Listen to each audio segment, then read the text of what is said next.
Ren opened his eyes, startled by the cold. The sky above him felt foreign. He was lying on a lattice deck, gazing through the gaps in the hull at the reddish clouds below. His body ached, as if he'd been beaten for hours. He raised his hand and didn't recognize it. The hand looked younger. His fingers were calloused from ropes, not from drafting tools. A stranger's memory surged into his head like a heavy wave. His name was Ren Marlowe. He was 19 years old. He was a six-deck rigger on the Meridian Air Caravan. 3 days ago, he had been accused of stealing water briquettes from the warehouse. The trial lasted 20 minutes. The verdict took a single sentence: exile to a dead ship, without an engine and with no return. Ren sat down and listened to his own thoughts. Beneath someone else's memory lay his own. He didn't stir it up. Right now, it was more important to figure out where he was and how long he had left to live. He stood up and walked along the deck. The ship was called the Lame Heron. It was an old cargo block ship, 140 paces long. It had no engines. They'd been removed even before the exile. The rudders were jammed.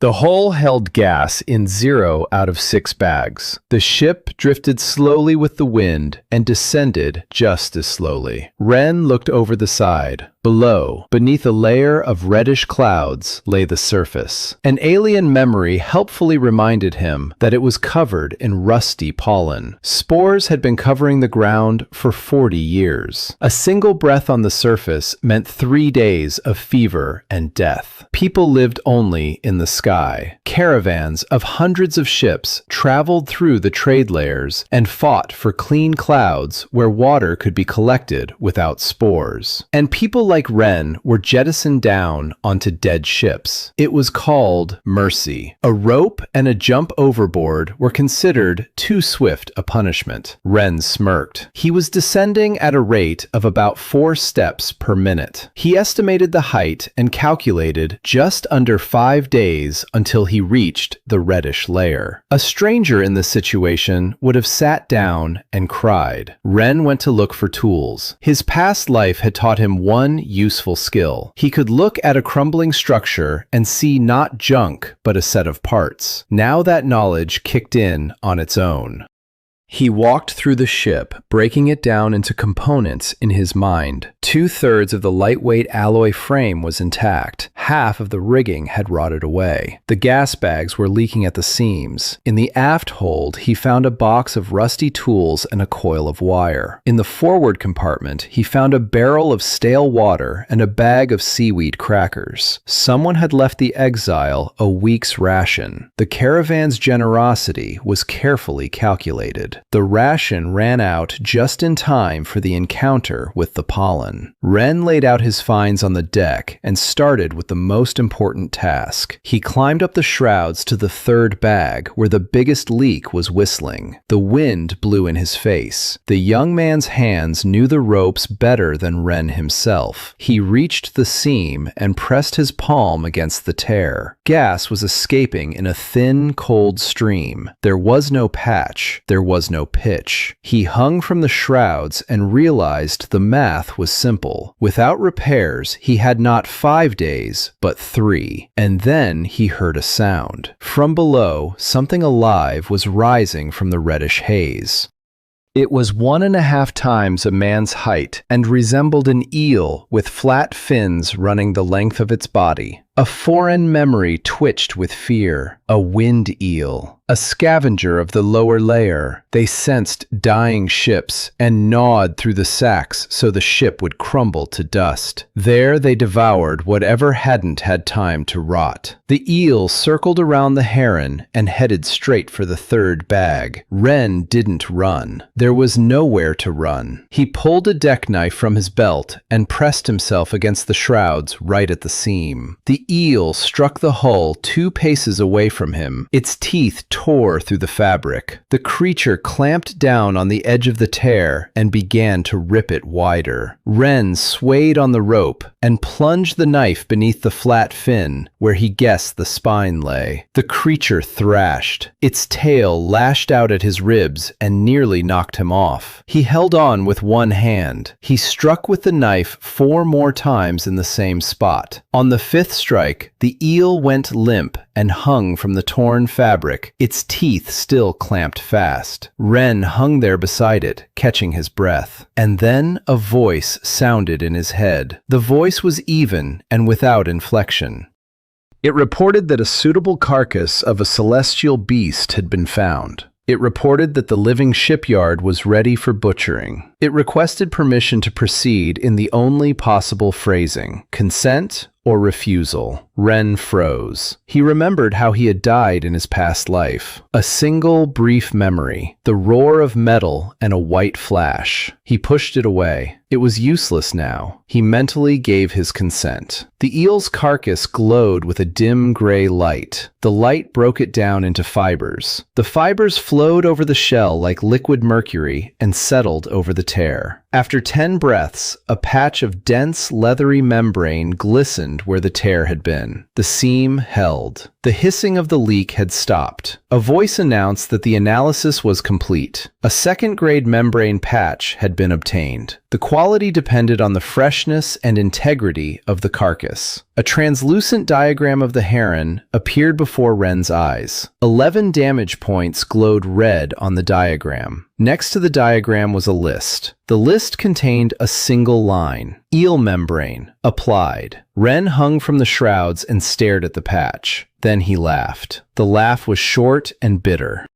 The Meridian caravan had cast him out to die, but the sky had given him a shipyard. In his past life, he'd built machines for the sky, and not a single one of them was alive. He went down to the deck and sat by the mast. He had to think like an engineer, not like a condemned man. He began to count. One patch had sealed 1 leak out of 11. The descent slowed, but didn't stop. That meant he needed more carcasses. That meant he needed what normal ships flee from. He needed the scavengers to come to him. He looked at the carcass problem from a different angle and saw a resource. The dying ship was bait, the best bait in all of the lower sky. Ren stood up and went to prepare the deck for the hunt. He stretched scraps of nets between the shrouds near the 4th sack. He drove 2 crutches into the gunwale and tied wire loops to them. He sharpened his knife on a rusty file. He worked until dark, and the work calmed him better than any words could. That night, 2 more eels came. The first got its fin tangled in the net, and Ren finished it off with 2 blows. The second bit his forearm before the knife reached its spine. The wound was jagged but not deep.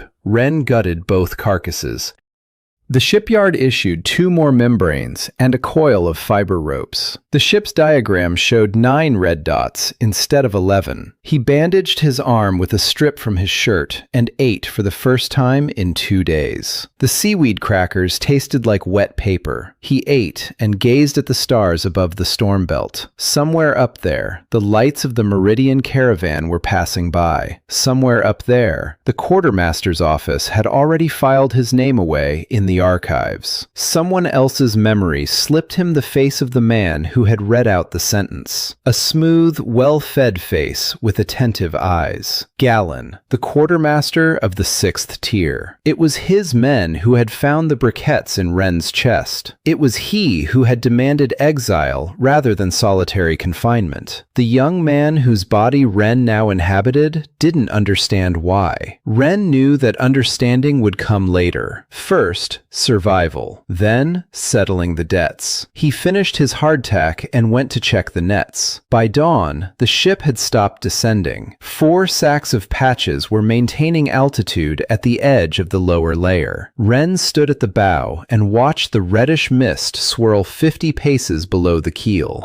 He hadn't won his life, just a reprieve. Without an engine, the Heron was at the mercy of the wind. The wind dragged it eastward into the empty sky, where there were neither clouds nor trade routes. The water in the barrel smelled of rot, and there was only enough left for 4 days. The shipyard's voice was silent, but the diagram appeared before his eyes at the first call. Ren studied it and noticed a dim, untitled section in the corner of the diagram. The section was covered up. Beneath it was a short inscription: insufficient material. He asked himself what would be revealed if there were enough material. He looked down at the reddish mist from which eels were rising. Then he looked up, where larger silhouettes glided in the morning light. Broad, flat shadows moved with the wind, their wings spread 7 paces wide, sailing skates. An alien memory told him that a lone human was food to a skate. Ren looked at their wings and saw neither food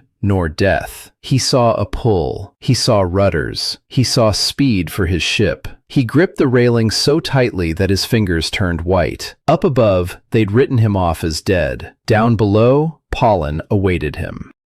And there he stood, between the sky and decay, on a ship made of junk, devising a plan to hunt a creature 10 times his own weight. In a past life, he had once told young engineers that every flight begins with audacity. Back then, it had been a nice turn of phrase for a lecture. Now, it was a survival guide. Ren set out to fashion a harpoon from a crutch and a piece of broken yardarm. The sky above the dead ship was slowly brightening. The harpoon turned out ugly but sturdy. Ren carved the shaft from a piece of the broken yardarm and fitted the crutch onto it, hammering the end into a serrated tip. He tied a strong rope made from eel skin to the heel of the shaft. The shipyard's rope was twice as strong as the old rigging. Ren ran the other end of the rope through a pulley to the stern winch. The winch was rusty, but the drum turned. He checked the brake 3 times. In his past life, he had never tied a single knot without triple checking it, and that habit had outlived his life itself. Now he needed bait. Stingrays didn't go after ships. They attacked living things. Someone else's memory reminded him that stingrays dive at anything moving separately from the deck. Ren stuffed his spare shirt with scraps of net and hung the decoy on a rope behind the stern. The decoy flapped in the wind and twitched like a wounded man. Ren lay down by the winch, covering himself with a piece of the hull, and waited. The wait took half a day. A shadow fell silently onto the deck. The skate emerged from the shade, just as all predators of the sky had been taught to strike. 7 strides of membranous wings. The gaping maw on its belly opened wide, and the creature knocked the dummy off the rope with a single blow. At that moment, Ren hurled his harpoon from 6 paces away. The tip pierced the base of the left wing. The scat lurched upward, and the rope whistled through the block. Ren let the creature gain 20 paces before engaging the brake. The lurch nearly ripped the winch from the deck. 1 bolt snapped, 3 held. The skate dragged the ship, and the ship dragged the skate. It struggled for a quarter of an hour. Ren let out the rope half a turn of the drum at a time, making the most of every second of slack. The creature struck the deck with its wing and shines through it. Then its strength ran out. Ren hauled the skate up to the side of the ship and finished it off with a knife to the eye spot. He stood over the carcass, his hands trembling. Then he gave the shipyard permission to begin the dissection. The gray light took a long time to dissect the skate, almost 100 breaths. A voice reported that first-grade wing membranes had been recovered. The wing spars have been obtained. The cartilaginous hinge assembly has been obtained. The Heron schematic flashed and displayed a drawing. Ren unfolded it and forgot to breathe. The shipyard proposed installing 2 flapping wings on cartilaginous hinges along each side. The wings could function as sails in a crosswind and as manually operated flapping propulsion units. The drawing was rough, but accurate. Ren found 2 weak points in it and mentally corrected them. The schematic obediently adjusted to his changes, so the shipyard knew how to listen to an engineer. That changed everything. He worked for 2 days straight with almost no sleep. He secured the stringers to the bulkheads. He ran the drive cables to a homemade rocker arm by the helm. When he pulled the control cable for the first time, and the left wing made a full sweep, the Heron shifted noticeably across the wind. The ship obeyed. The dead block ship took its first controlled step in many years. Ren stood by the rocker arm, drenched in sweat, and smiled like a little boy. Now he had a vector. He unfolded the map from someone else's memory in his mind. 2 days' journey to the northeast lay a transition zone where the wreckage of old caravans drifted. There might be water in the abandoned tanks. He steered the ship in that direction, operating the drive for 4 hours at a time, taking turns at the helm. By the end of the 3rd day, he spotted a dot on the oncoming wind. The dot grew into a leaky velbot beneath a sagging gas bubble. A man stood on the velbot, waving a broken oar. Ren pulled alongside and threw him a line. The man climbed onto the deck and turned out to be an old man of about 60, with gray stubble and eyes the color of old steel. The old man surveyed the deck and fixed his gaze on the wings. He asked what that monstrosity on the sides was. Ren replied that it was a propulsion unit. The old man said he'd spent 40 years as a helmsman on caravans, and that a flying airship was a fairy tale for young fools. He said he'd seen such smart Alecs before, and they were all lying in the dust. Then he introduced himself. His name was Vigo. He'd been thrown off the Meridian caravan for breaking an officer's jaw. He'd been drifting for 8 days and had drunk his last drop of water yesterday. Ren gave him half a mug of stale water and a spot by the mast. Vigo drank slowly and looked at the wings with the contempt of a seasoned man. In the morning, Ren took the helm. The wind was head-on, and any sailboat in such a wind would be drifting backward. Ren rocked the yoke, and the wings beat with long, even strokes. The heron sailed against the wind, slowly, stubbornly, forward. Vigo stood by the gunwale and said nothing. He walked over to the hinge and touched the cartilaginous knot with his finger. He traced the drive rope from the rocker arm to the spar. Then he looked at Ren, and his expression changed. Contempt poured from him like water. The old man said he'd sailed on 40 ships, and not a single one of them could sail against the wind below the storm belt. He asked permission to take the helm. Ren granted it. From that moment on, Vigo stopped asking questions about the deformity and began asking questions about the course. They reached the transition layer on the 5th day. The layer turned out to be a graveyard. Dozens of wrecks hung in the sky, running on their last fumes. Ren and Vigo searched the 3 nearest wrecks. They found a tank containing 200 liters of musty but still living water. They found a box of rigging shackles and a pump that was almost intact. Vigo found the ship's log on the 2nd wreck and read it for a long time, moving his lips.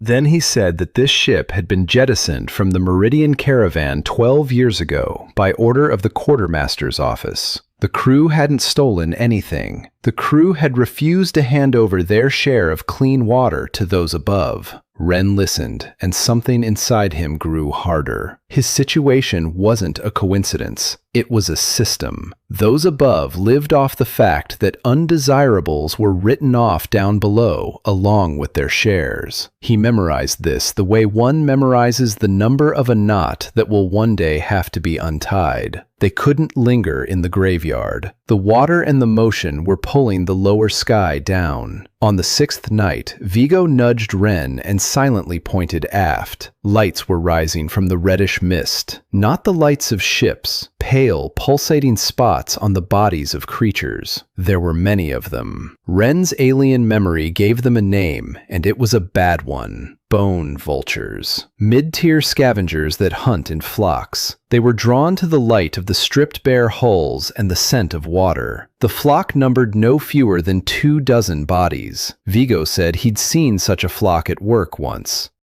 They swarm a ship and tear open the bags in a quarter of an hour. He said they needed to put out all the lights and pray. Ren watched the approaching spots of light and had no intention of praying. He opened the shipyard blueprint. In the corner, a closed-off section was still glowing dimly. Not enough material. Ren shifted his gaze to the flock. 20 carcasses were flying straight toward him. He told Vigo that it was too late to put out the lights and that he had a plan better than prayer. The old man cursed at length, without a single pause. Then he asked what to do. Ren ordered him to stand at the controls and keep the ship's bow pointed toward the swarm. For his part, he began cutting the last spare hull bag into long strips. They were less than half a league from the flock. Wren's plan hinged on a single idea. A flock is strong when it strikes with its full mass. Therefore, he couldn't let it strike with its full mass. He cut the hull into strips and wove them into long loops. He hung the loops in garlands between the shrouds along the entire port side. The result was a corridor of traps.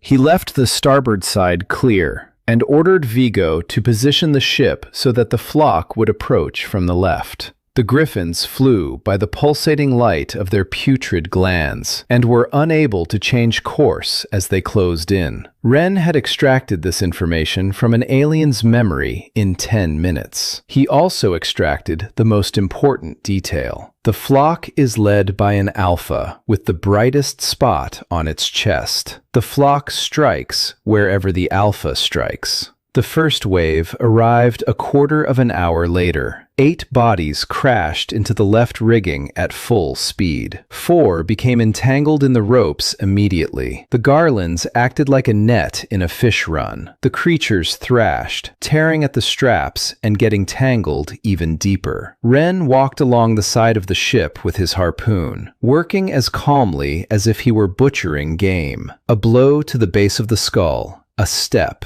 a blow. He didn't think about fear. Fear was a luxury for those who had time. 2 creatures broke through to the third sack and ripped it open. Vigo dropped to the winch, grabbed a gaff, and stripped one of its skin with a spinning blow. 40 years on the decks teach you a thing or two. Wren caught up to the second one on the shrouds and threw it overboard along with a piece of claw lodged in his shoulder. The second wave didn't go for the rigging. The leader was old and had figured something out. He led the remaining creatures over the sacks, out of the harpoon's reach. They began diving one by one from different sides. It was the right tactic, and it worked. The 5th sack was pierced twice. The heron began to lose altitude. Vigo shouted that in an hour they'd be kissing the dust. Wren stood by the mast and watched the leader. A bright spot circled at a height of 30 paces. Out of range for a throw, within range for us. Wren ordered Vigo to stand by the winch and let out the rope on his command. He himself tied the end of the harpoon rope around his waist. The old man grasped the plan in a single breath and said it was suicide. Wren replied that suicide was waiting. He climbed to the top of the 5th sack, where the fabric was already sagging beneath his feet. He stood at full height on the sagging fabric and waved his arms like a wounded creature. A lone figure on a dying sack. A perfect target by all the pack's rules. The leader folded its wings and dove down on him from above. Wren watched the growing shadow and counted his breaths. On his 3rd breath, he collapsed flat on his back and rolled away. The leader's claws pierced the membrane where he had been standing, and at that moment, Wren struck upward from below, driving the creature's harpoon beneath its sternum, straight into the bright spot. The leader roared and shot into the sky along with the harpoon and the man on the rope. Wren managed to shout a command. Vigo let out 3 seconds of rope and clamped down on the brake. A jolt, a crunch in Wren's shoulder. The leader, with the harpoon in its chest and the weight on the rope, lost altitude, crashed into the upper hull, and thrashed about. Wren pulled himself up along the rope and finished it off with his knife. The flock spun into a whirl without a command. Spots of light darted in all directions. Wren stood on the leader's carcass, straightened up, and shouted at the top of his lungs to Vigo. The ship turned onto its port side, and the surviving garlands took in 3 more thrashing creatures. The rest vanished down into the mist. The sky cleared. 11 carcasses hung on the deck and in the rigging. Wren slid off the carcass, sat down by the mast, and only then felt his shoulder. The joint popped out and snapped back into place when Vigo yanked his arm sharply and viciously. The old man bandaged him up and said that in 40 years he'd seen many captains. He said that none of them had ever hung themselves on a rope like bait. He didn't say whether that was meant as a compliment. Wren gave the shipyard permission to process all the carcasses at once. A gray light swept across the ship until dawn. A voice took a long time listing the hull, the bony plates of the outer set, hollow stringers, gas glands, membranes, tendon ropes.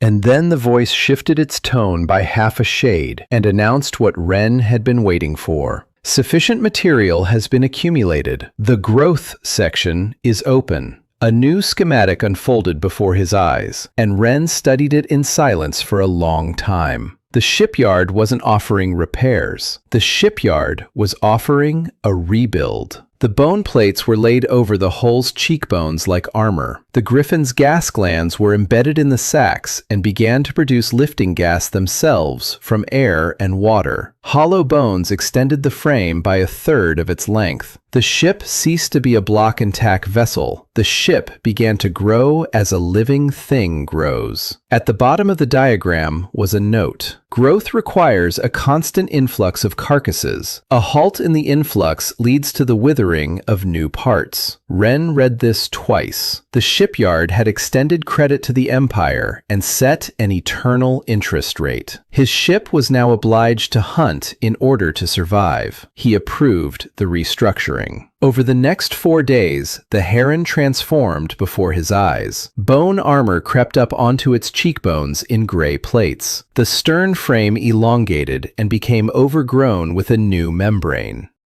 On the 5th and 6th days, the holds were lined from the inside with a fibrous material and, for the first time in years, filled to the brim. The ship rose from the lower layer to the middle layer, where the air was cleaner and the winds were calmer. Vigo walked across the renovated deck, touching the bone plates and shaking his head. He said that now their ship looked like a beast. Wren replied that that was the plan. On the 5th day, they spotted a boat. A lifeboat with half a dozen people was drifting with a punctured air bladder. Wren brought the heron alongside it. 6 people came aboard, 3 dock workers written off for debts, a 13-year-old boy named Pip with hands caked in engine oil, a mute stoker with a scar across his entire throat, and a woman of about 35 in the tattered remains of a navigator's officer's jacket. She introduced herself as Mara Quist. Their barge had been cast off from the Meridian convoy 8 days ago for arrears in water tax. Of the 20 people on board, 6 had survived. Mara examined the heron with a professional eye, and her gaze hardened. She said that a ship without engines or gas generators couldn't maintain the middle layer.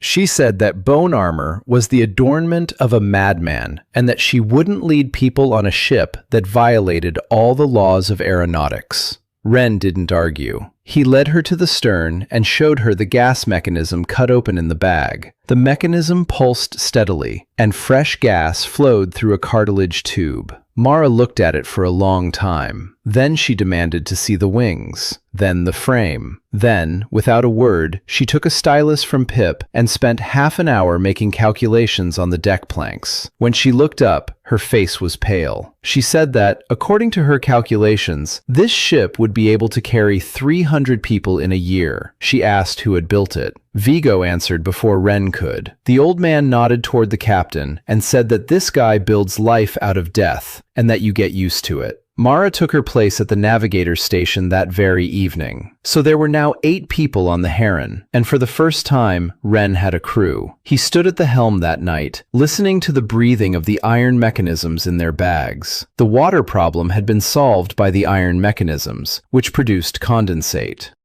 The food problem was solved by the eel meat that the shipyard set aside for him during processing, at his request. The problem of the people began to resolve itself. And then Mara approached him with a map and some bad news. She said that the growing ship in the middle layer wasn't a needle. She said that the middle layer was being monitored by trade caravan collectors, and that, following its course, in 2 days, the Heron would enter the patrol zone of the Meridian caravan. Wren looked at the map and at the familiar name. The sky felt cramped. Up above, they still considered him dead. Soon they would learn that the dead man had acquired a ship with teeth. The patrol found them around noon on the second day. Two ships emerged from the cloud bank. Leading the way was a steam-powered patrol sloop with gaff sails. Trailing behind was a makeshift bark bearing the quartermaster's mark on its bow. Mara recognized them at a glance. She said they were the Tithe. That was the name given to the patrols that collected taxes from everyone who breathed in the commercial skies of Meridian. Payment was made in water, gas, or people for the labor decks. Refusal meant a boarding. Ren ordered the crew to hide their weapons below deck and look pitiful. A pitiful appearance was the best armor when dealing with the powerful. He himself took off his jacket to reveal a dirty bandage on his shoulder. The launch came within firing range and signaled for them to stop. The Heron drifted to a halt. 6 men came aboard, 5 gunners with air rifles, and a collection officer in a gray uniform with a brass badge. The officer was young and dull. He walked across the deck, dictating an inventory to a clerk. Then he saw the bone armor on the ship's sides, and his boredom vanished. He asked what kind of ship this was, and why it wasn't listed in the registries. Ren replied with a prepared lie. He claimed to be a freelance scavenger from the ship graveyard. He said the armor was armor plates found on a dead barge and glued together. He spoke dully and stared at the deck. The collector kicked a bone plate with his boot. The plate gave off a dull thud, like good steel. He looked at the wings, and Ren said they were homemade sails. Mara stood nearby and lied in unison with the captain about a broken engine and those who had died of fever. The collector listened and seemed to be calculating something in his eyes. Then he announced his decision. An unregistered ship is subject to a double tithe. He takes half the water, all the metal, and 2 workers for the bark. He pointed his finger at Pip and the silent stoker. The deck fell silent. Ren felt Vigo stop breathing behind him. Next came a choice between 2 bad options. A fight with the patrol meant war with the caravan right then and there, in full view of the second ship. Handing over the men meant his crew would cease to be a crew. Ren chose a third option. He raised his head and spoke in a different voice, the steady voice of a man setting a price. He said that instead of people and water, he would pay with goods that no collector possessed. He ordered Vigo to open the aft hold. In the hold lay griffin parts that had been dismantled by the shipyard and set aside as spares. The gas cylinder, encased in cartilage-like sheathing, continued to contract steadily and release gas. The collector stared at it for a minute. He knew the value of lifting gas better than anyone else on his barge. A living source of gas the size of a barrel was worth half his sloop. He asked where it came from. Ren replied that the lower sky was generous to those who knew how to butcher. He added a second gland and a bundle of tendons. He said this was payment for a year in advance and for a retroactive entry in the registry. The bribe was brazen and precise. The collector didn't hesitate for long. Greed in people was more reliable than machines. He ordered the clerk to enter the garbage barge Heron into the registry with a note regarding the annual payment. He took the organs, the ropes, and a third of the water for appearance's sake. He didn't touch the people.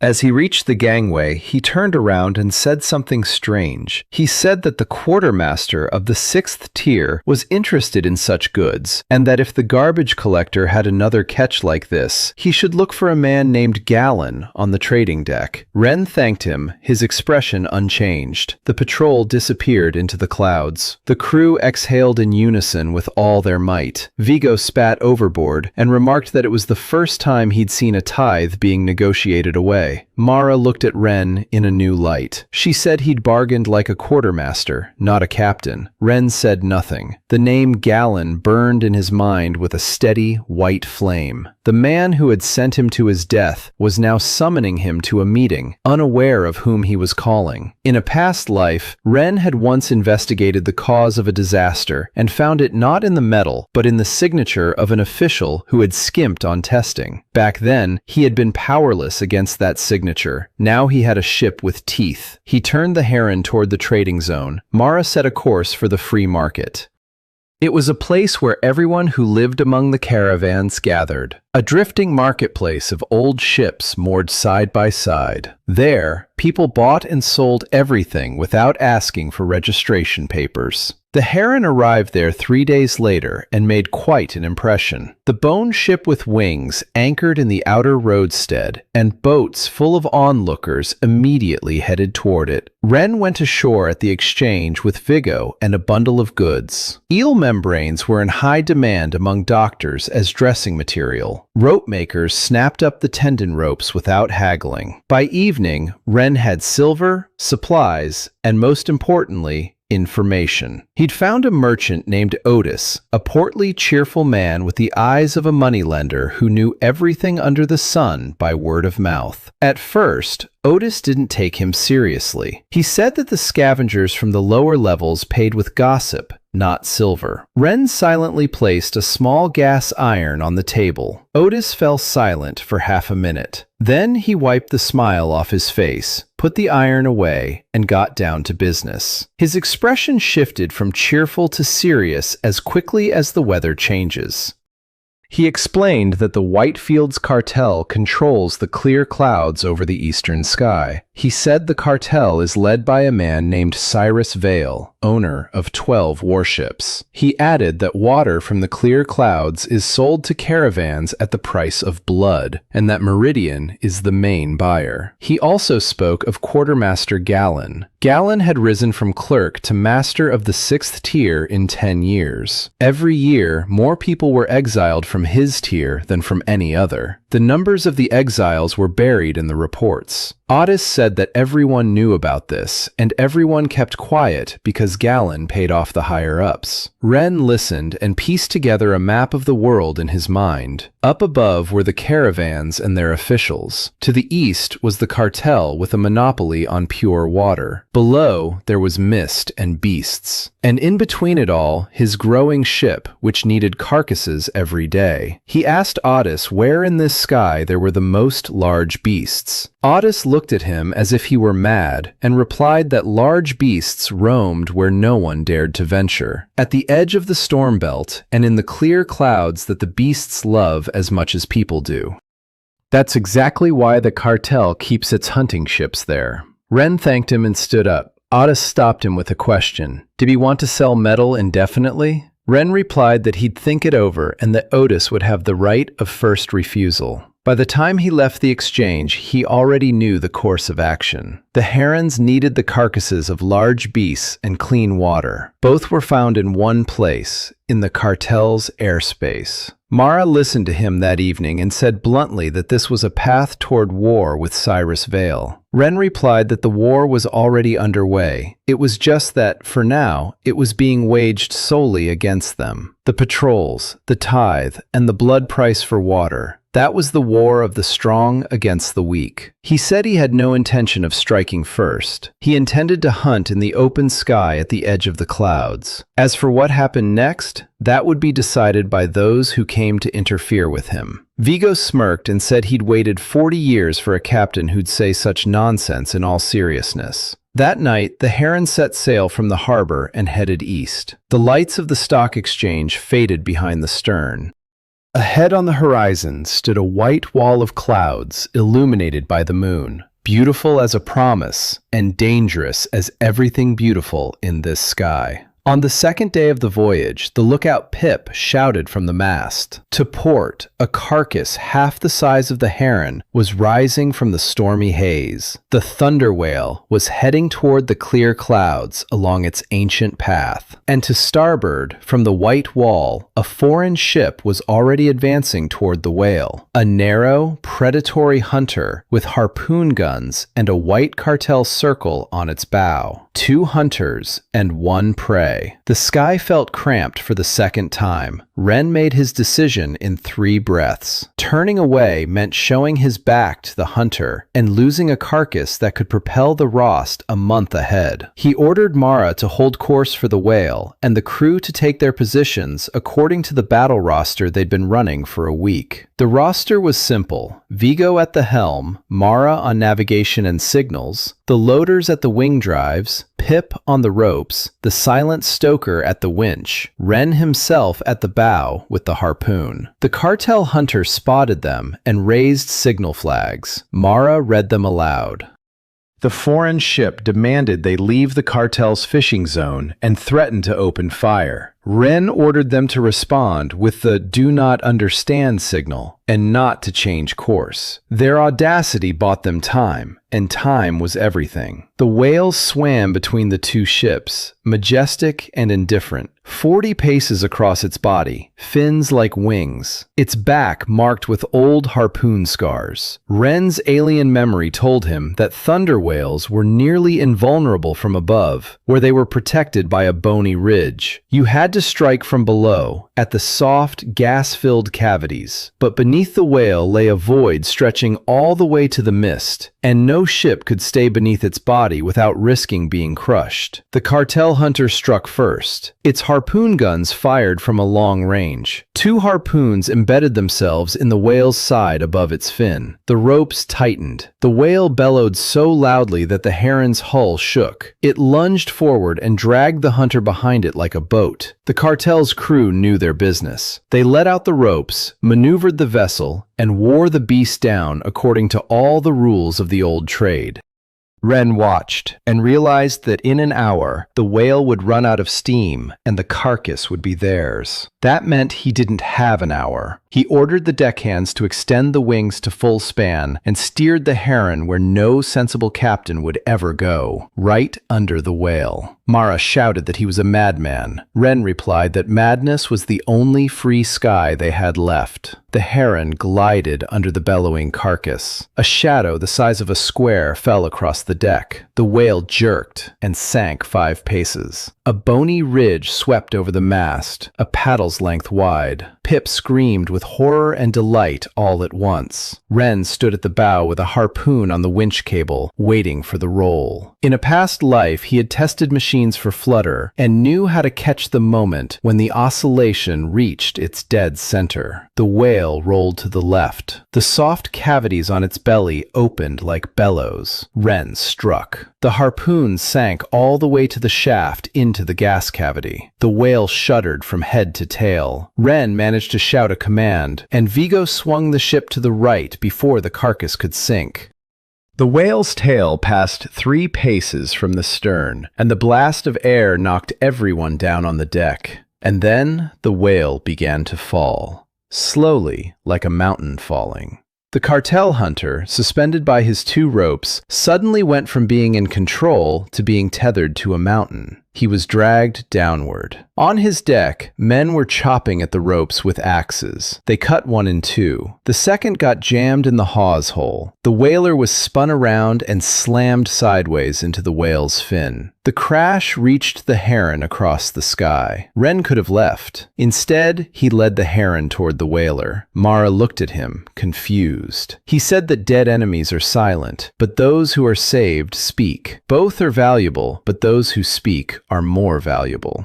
The heron picked up 8 cartel men from the shattered hull, including the hunter's captain with a broken leg. Their skiff drifted away along with the whale rope. The whale itself hung on the last remnants of gas in its cavities 100 paces below, dying but still alive. Ren rappelled down to it on the rope and finished the job with a mercy blow to the base of the skull. Then he gave Verfi his consent.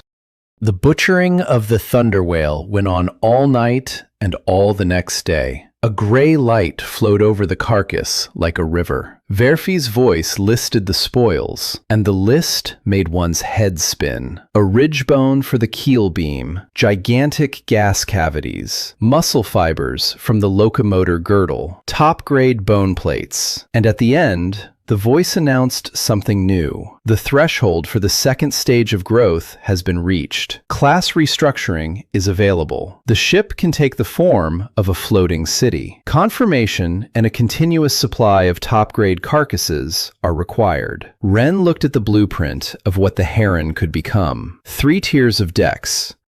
Indoor gardens in the whale cavities. Mooring beams for small vessels. Room for 300 people. This was no longer a ship. It was the city from the themes of his soliloquies on the darkest nights. He approved the first phase of the reconstruction. He kept the captured cartel members clean, fed them whale meat, and did not interrogate them with bias. The captain of the whaler, named Drake, remained silent for 2 days. On the third day, he watched as a bone beam grew into the keel of its own accord, and his silence ended. He said he'd been hunting whales for 20 years, and that even Cyrus Vale, with all his ships, hadn't been able to take down a thunder whale on his own. He asked who Wren was. Wren replied that he was a man who'd been left for dead, and who'd decided not to accept his fate. Drake thought for a long time. Then he told him everything he knew, about Vale's 12 ships, 9 of which were operational, about how the cartel kept the clear clouds in line through fear rather than force, about how Vale sold water to Meridian at the price of blood, and how Quartermaster Gallon personally came to make purchases and took his cut from every tanker. The circle was complete.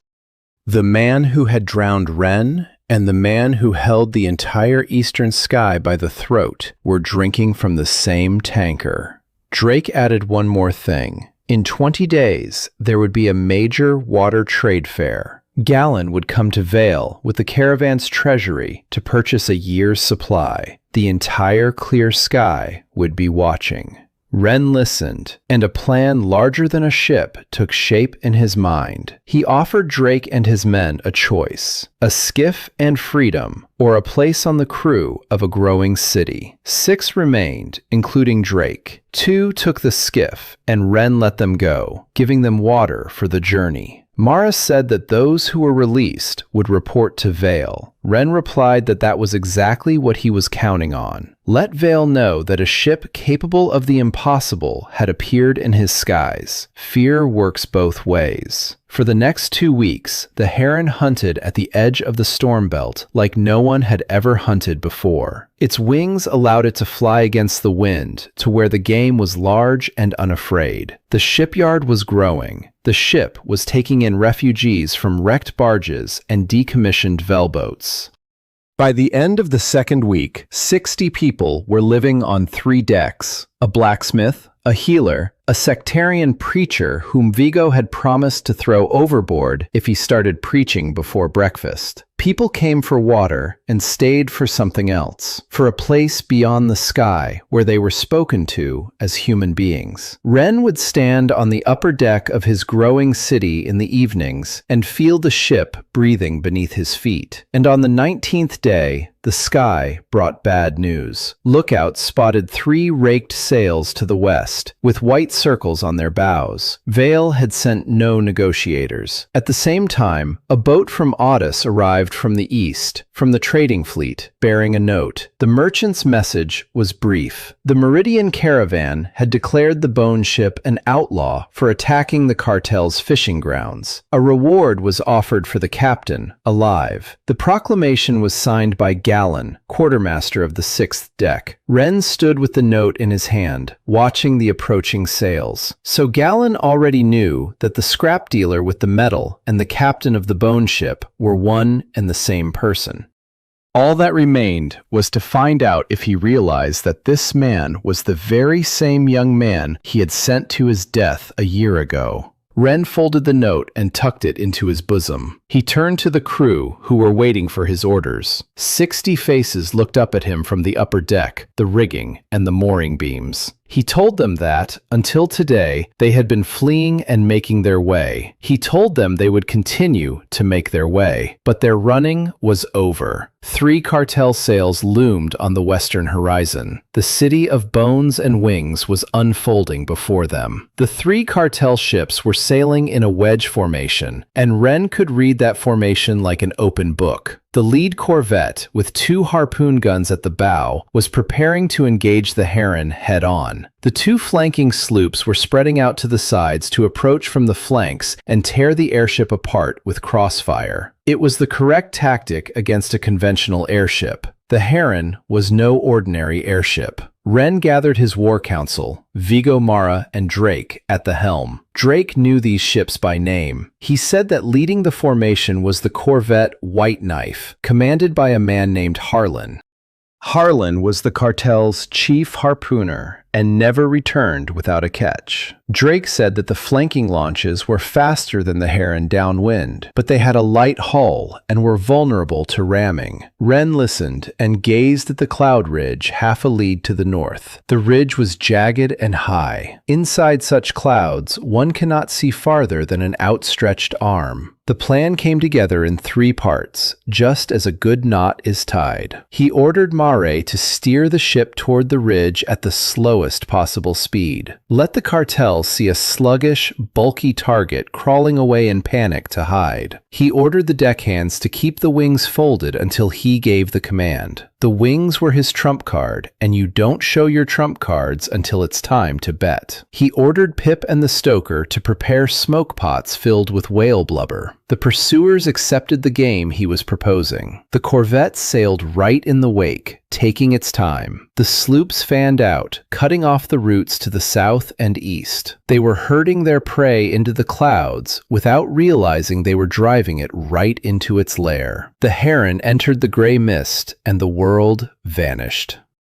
Wren ordered the wings to be spread to their full span. The ship, which had been crawling at the speed of a wounded barge just moments before, suddenly surged forward within the cloud against the wind, toward a direction no aeronaut would have thought possible. Mara charted their course using an hourglass and a compass, counting the turns aloud. Drake stood beside her, verifying her calculations based on his own knowledge of these clouds. The 2 navigators from rival schools worked as one. A quarter of an hour later, the Heron emerged from the ridge on the northern side, right behind the eastern sloop. The sloop hovered on the edge of the cloud, waiting for its prey to come into its sights. Its crew stared into the milky expanse. The Heron dove onto it from above and behind, with a tailwind and at full wing sweep. The bone ram that the shipyard had mounted on the bow rammed into the sloop's stern, just below the gas bag. The crash sounded as if an entire forest had been felled. Wren didn't finish them off.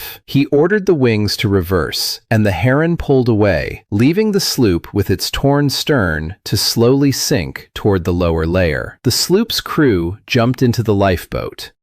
Wren watched this and didn't interfere. He had no use for dead enemies. He needed witnesses to the impossible. The second sloop and the corvette received the distress signal and turned toward him. Wren steered the Heron back into the ridge. Now the second part of the maneuver began. The stoker and Pip lit the smoke pots and lowered them on ropes into the cloud from the southern edge. Thick black smoke streamed out of the gray mist as if a large ship were burning inside. The western sloop took the bait. It entered the cloud of smoke cautiously, but it entered nonetheless. Heron waited for it inside, drifting with its engines shut down. Wren calculated the point based on the wind and the smoke's drift. In a past life, he had once spent a day calculating where an exhaust cloud would drift, and that calculation had saved a village. This calculation saved his ship. The sloop emerged from the mist 30 paces from the bone-white hull. The Heron's harpoon winch fired point blank. The harpoon, with its rope made of whale tendons, pierced the sloop's hull right through and lodged itself crosswise. The stoker let out slack, and the 2 ships were pulled together side by side.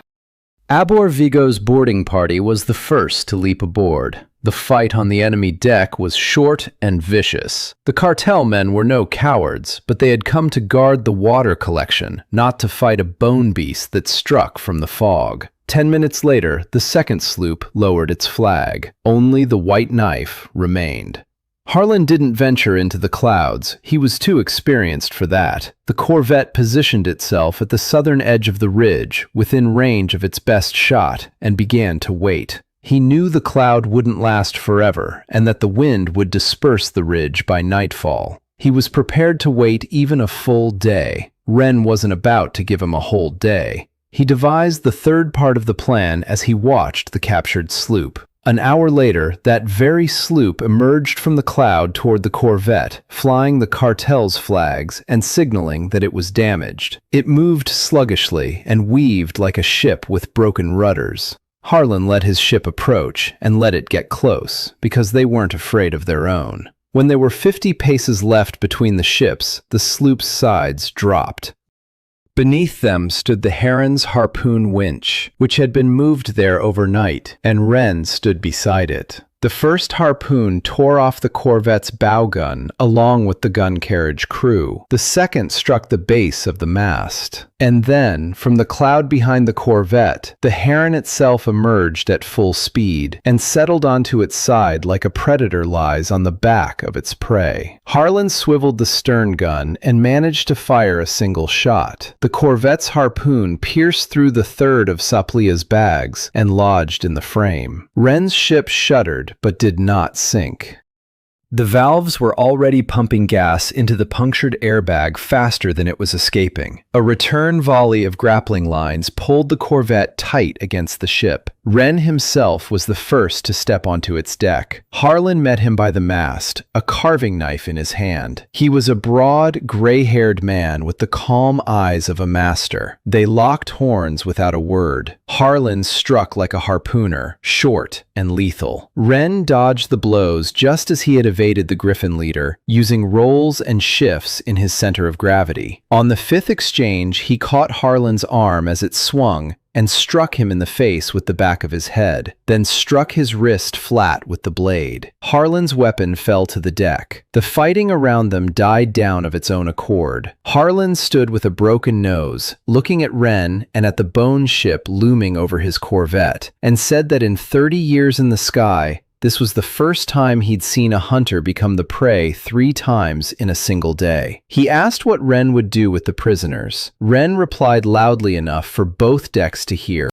He said that the cartel's men had nothing to be ashamed of here, because they'd fought fairly against others' greed. He said that anyone could leave in the Velboats for Vale and tell what they had seen, and anyone who was tired of guarding someone else's waters could stay and guard their own. He said that on his ship, water wasn't sold at the price of blood, but was shared according to labor. There was a long silence. Then a young gunner with a scorched cheek stepped forward and said that his sister was still in the debtor's hold on Vale's barge, and that he would stay if the captain ever went after the debtors. Wren replied that he would go. 9 more followed the gunner. Harlan watched his men cross over onto the foreign deck, and something in his face was breaking, slowly and painfully. He did not cross over. He asked for a Velbot and a promise that Wren would release the cartel's wounded after they were treated. Wren gave him both the Velbot and his word. Already seated in the Velbot, Harlan spoke his final words.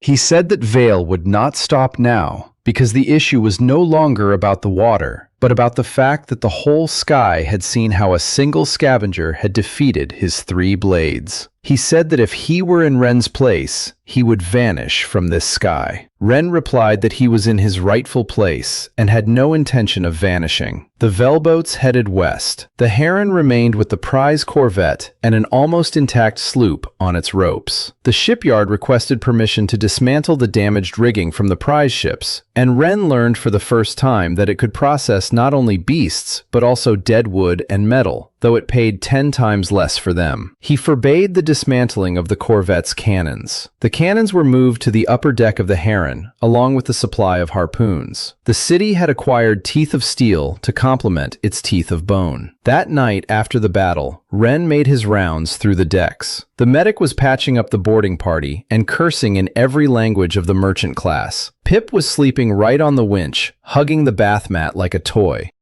The new crew members from the corvette were sitting in their own circle, and Vigo was already among them, recounting how the captain had hung himself as bait for vultures. Mara caught up with Wren on the upper deck, holding a pad and wearing an expression that signaled a new problem even bigger than the last. She said that the victory had burned their cover to the last shred. Now the cartel, the caravan, and the entire exchange knew about the Bone City. She unfolded the map and pointed to a spot amid the clear clouds. There were 11 days left until the Great Water Trade. She said that Vale would gather all his ships for the trade because he had to demonstrate his strength before Meridian. Otherwise, the caravans would stop paying the blood price to anyone who failed to hold on to their own sky. And she added one last thing. With such resounding fame, it wouldn't just be refugees heading to the Heron now. Spies would come too. Ren looked east, where a white wall of clouds stood against the darkness. He thought that a year ago he'd been thrown off a ship like trash, and today, two lords of the sky were forced to build their plans around his name.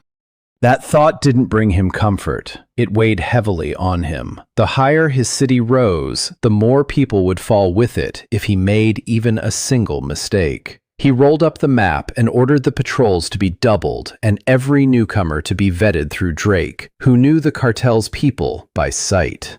Below the keel, in the reddish haze, something large cast a shadow and headed east on the same course as the Heron. The sentry didn't notice it. Only the shipyard noticed it, and for the first time, her voice, without being asked, informed Ren that a creature of the highest order had passed within the range of her senses, and that material of such an order would unlock the third stage of growth.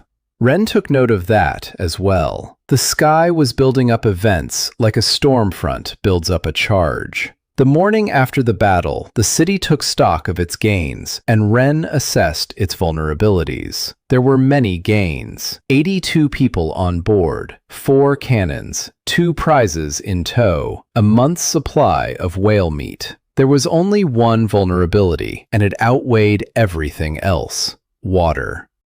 The glands produced just enough condensate to barely feed 100 mouths, and the city was growing faster than the glands could keep up. The shipyard's diagram showed this clearly. Without large volumes of clean water, the second stage of growth would stall halfway. The gardens on the whale cavities needed watering. People demanded drinking water. Ren convened a council and called a spade a spade. Either they buy water from whoever controls the clouds, or they take it themselves, or they'd wither away. Drake said that before the auction, Vale would pull the ships back to the main assembly station, and that the distant cloud fields would remain under light guard. He knew of one such field 2 days' sail to the northeast, the small Keys field, where the cartel maintained only a single assembly bark and a single patrol sloop. Mara plotted 2 possible routes at once, and Ren chose a nighttime approach from the north through the edge of the storm belt, where no one ever went. The voyage to the Keys took 2 days, and those 2 days transformed the ship more than a week of construction had. For the first time, Ren divided the crew into full ship watches.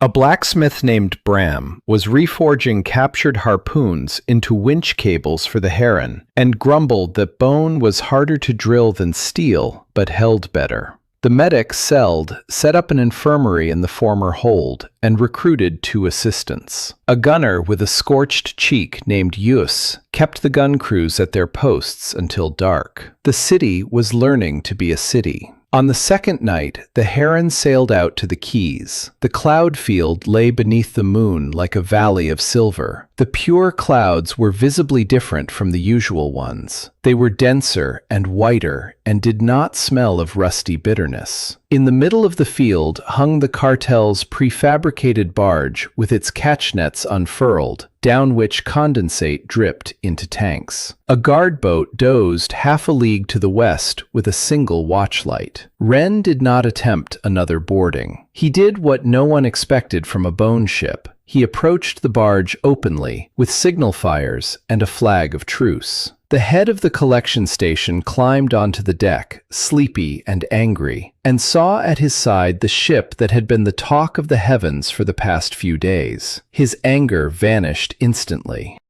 Ren spoke to him briefly over the side. He said he had no intention of killing anyone or burning anything. He said he would take water from the tanks and leave in exchange a payment that Vale never pays its people. He ordered 3 small-caliber gas cannons and a bale of membranes for the catch nets to be lowered onto the bark. The station chief looked at the cannons as if they were a miracle. His nets had been patched 20 times, and the cannons would solve half the station's lifting problems. He asked what he should tell Vale. Wren replied, "The truth, that the Bone City pays for water more generously than the Lord of the Skies. Let this truth spread to all the cartel's stations." They pumped out 6 of the 8 tanks. Wren left 2 at the station, pointedly, in full view of the witnesses. The guard launch woke up halfway through the loading, glanced at the Heron's guns, aimed lazily, without malice, and very wisely continued to feign sleep. As the Heron pulled away from the barge, the station chief stood at the rail and watched it depart for a long time.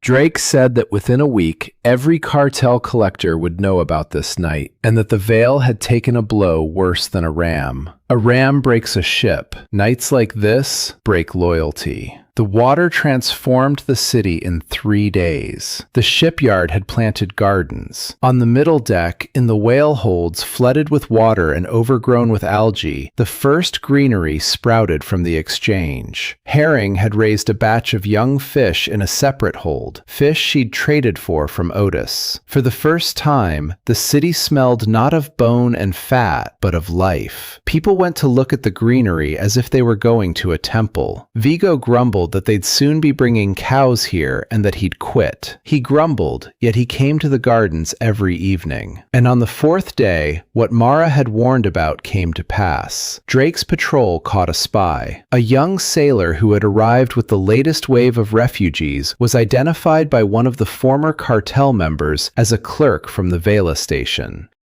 During a search, notes were found on him. The number of cannons, the watch schedule, a diagram of the decks, and, on a separate sheet on the back, a description of Wren with a note that the client needed his habits and his weaknesses. The client was not named. The city had gathered on the upper deck, and the city wanted blood. 80 men, whom the sky had taught only one law, stared at the spy and waited for the captain to throw him overboard. That would have been the right thing to do according to all the customs of the sky. Wren stood before the prisoner and thought of something other than him. He was thinking about what his city would be like a year from now, a city of law or a city of fear. Both possibilities were on the table, but only one was worth building. He announced his decision. The spy would be tried in open court. He would be given a chance to speak. The decision would be made by a council of 5 people chosen by lot, not by the captain. And the punishment would be based on guilt, and guilt on evidence. The city buzzed with excitement. Vigo declared in front of everyone that the captain had gone soft. Wren replied in front of everyone that power without rules is just a breeze, and he wasn't building on a breeze. The trial lasted all evening. The spy, named Taven, told everything. He wasn't hired by Vale. He was hired by a man from the merchant class connected to Meridian's quartermaster's office. The payment was to be made to the family in advance, along with a promise to write off his father's debt from the labor tier. The council ruled to release Taven at the exchange without handing him over to the client, and with the label spy on his papers. The city accepted the verdict reluctantly, but accepted it. And that night, Mara came to Wren and said quietly that the main point was now clear. Gallon hadn't just announced a reward. Gallon was preparing something for the auction and gathering intelligence the way one does before a strike. She placed a chart on the table with marks for all the events of the month and connected them with a line. The patrol that had memorized the glands, the declaration of outlawry, the spy asking about the captain's weaknesses. The line converged on a single date, the big water trade. Wren looked at the map and nodded in agreement. He also looked at the southeastern edge of the map, where Mara had honestly marked a foreign report with a dotted line. 2 days ago, fishermen from the exchange had seen a cartel station ravaged at the edge of the storm belt. Not robbed, but specifically ravaged. The tanks were slashed open. The bark was snapped in half. No people. Claw marks on the hull as wide as a palm. Drake turned pale when he heard it, and named the creature that the cartel never spoke of at night, the storm plow, a beast of the highest order, dwelling in an eternal hurricane. Once every few years, it would emerge from the belt to feed, and when it did, the cartel would simply cede the skies to it, because in 30 years, not a single ship had survived an encounter. Drake said that if the plow had emerged onto the southern routes, it was heading along the edge of the clear clouds. Mara silently extended the dotted line along the edge. The beast's path and the trade route intersected, at the same spot and almost at the same time. The council fell silent for a long time. Vigo was the first to voice what everyone was thinking.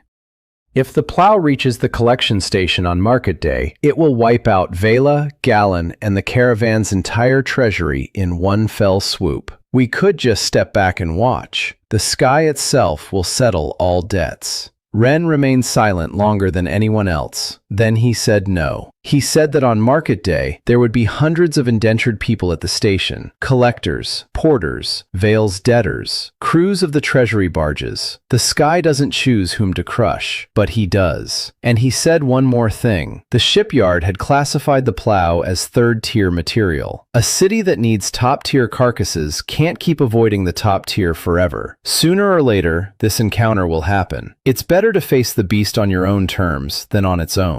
Drake asked if the captain had a plan for a creature that breaks corvettes into splinters. Ren answered honestly that there was no plan yet. There are 8 days to devise one. He unfolded the Heron's schematics and opened the growth section for the second tier. If the city wanted to survive the hurricane, they needed to finish building what the shipyard called the Storm Kit. Whalebones for struts, double membranes, anchor harpoons along all axes. This required carcasses and everyone working around the clock. The city heard the task that morning, and the city didn't flinch. The people whom the sky had been taking away one by one were now building something that was meant to stand up to the sky itself. Bram was forging anchor points. Use was recalculating the angles of the cannons for firing in a storm. Pip hauled ropes until he collapsed, and Ren pored over the blueprints at night, catching himself feeling an old, forgotten joy. In his past life, he had loved nothing more than problems that, by all calculations, had no solution. Yet those were the very ones they ended up solving. 8 days condensed into one long day without nights. The shipyard was rebuilding the ship,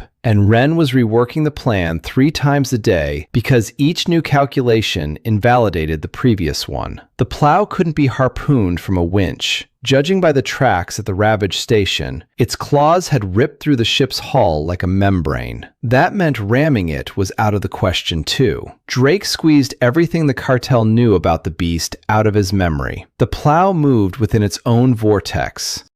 It didn't fly the way winged creatures do. It spun the air around itself and rode inside the hurricane as if in a chariot. Ships weren't destroyed by the claws. Ships were destroyed before the claws could strike, when the vortex tore them to pieces. Ren listened to this, and knowledge stirred in the old part of his memory. In a past life, he had driven machines through vortex trails and knew that every vortex has an eye, a dead zone at the very center where the air stands still. If the plow carries its own hurricane with it, then it lives in the eye of that hurricane. That means it can only be killed from there, from the inside. The mission boiled down to a single line: enter the hurricane, survive the wall of the vortex, reach the eye, and strike at point-blank range. No ship had ever survived anything like this, but no ship before the Heron was truly alive. On the 5th day of the storm, the hull was assembled. Whalebone struts crisscrossed the frame. The membranes were laid in a double layer with an air gap that cushioned impacts like a pillow.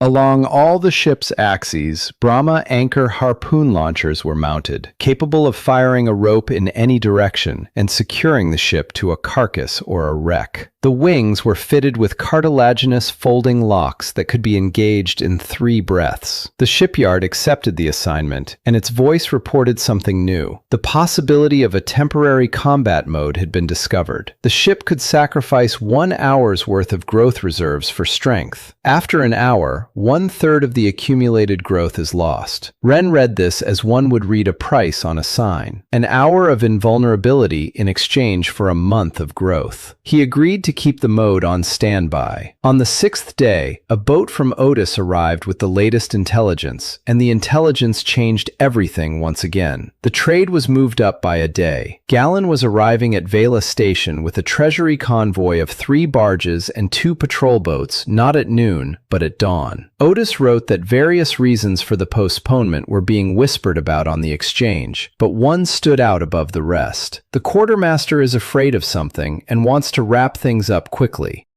And below that, Otis added a line of his own. He wrote that lifeboats were being bought up at the trading post, and that this is what happens when powerful people know about trouble in advance. Ren put this together as well. If Gallon knew about the beast and still led the convoy, it meant he needed the caravan's treasury from Vale before any disaster struck. Or perhaps the disaster was part of the plan. On the 7th day, the Heron reached the point where the lines intersected. The place was called the Milky Ridge. Here, pure clouds stood like a wall a mile high, and beneath them hung the cartel's main assembly station, a city of barges, tarpaulins, and tankers. Ren looked at it through his spyglass and saw everything at once. 12 mooring masts, 3 of Vale's warships in the roadstead, the bustle of loading, and a thin red streak on the southern horizon, where the storm belt arched toward the ridges like a drawn bow. The wind was already shifting. Vig's old bones and Mara's instruments both told the same story. The hurricane would arrive by tomorrow morning, right on schedule. That night, Ren made a move that the council called madness, even by his standards.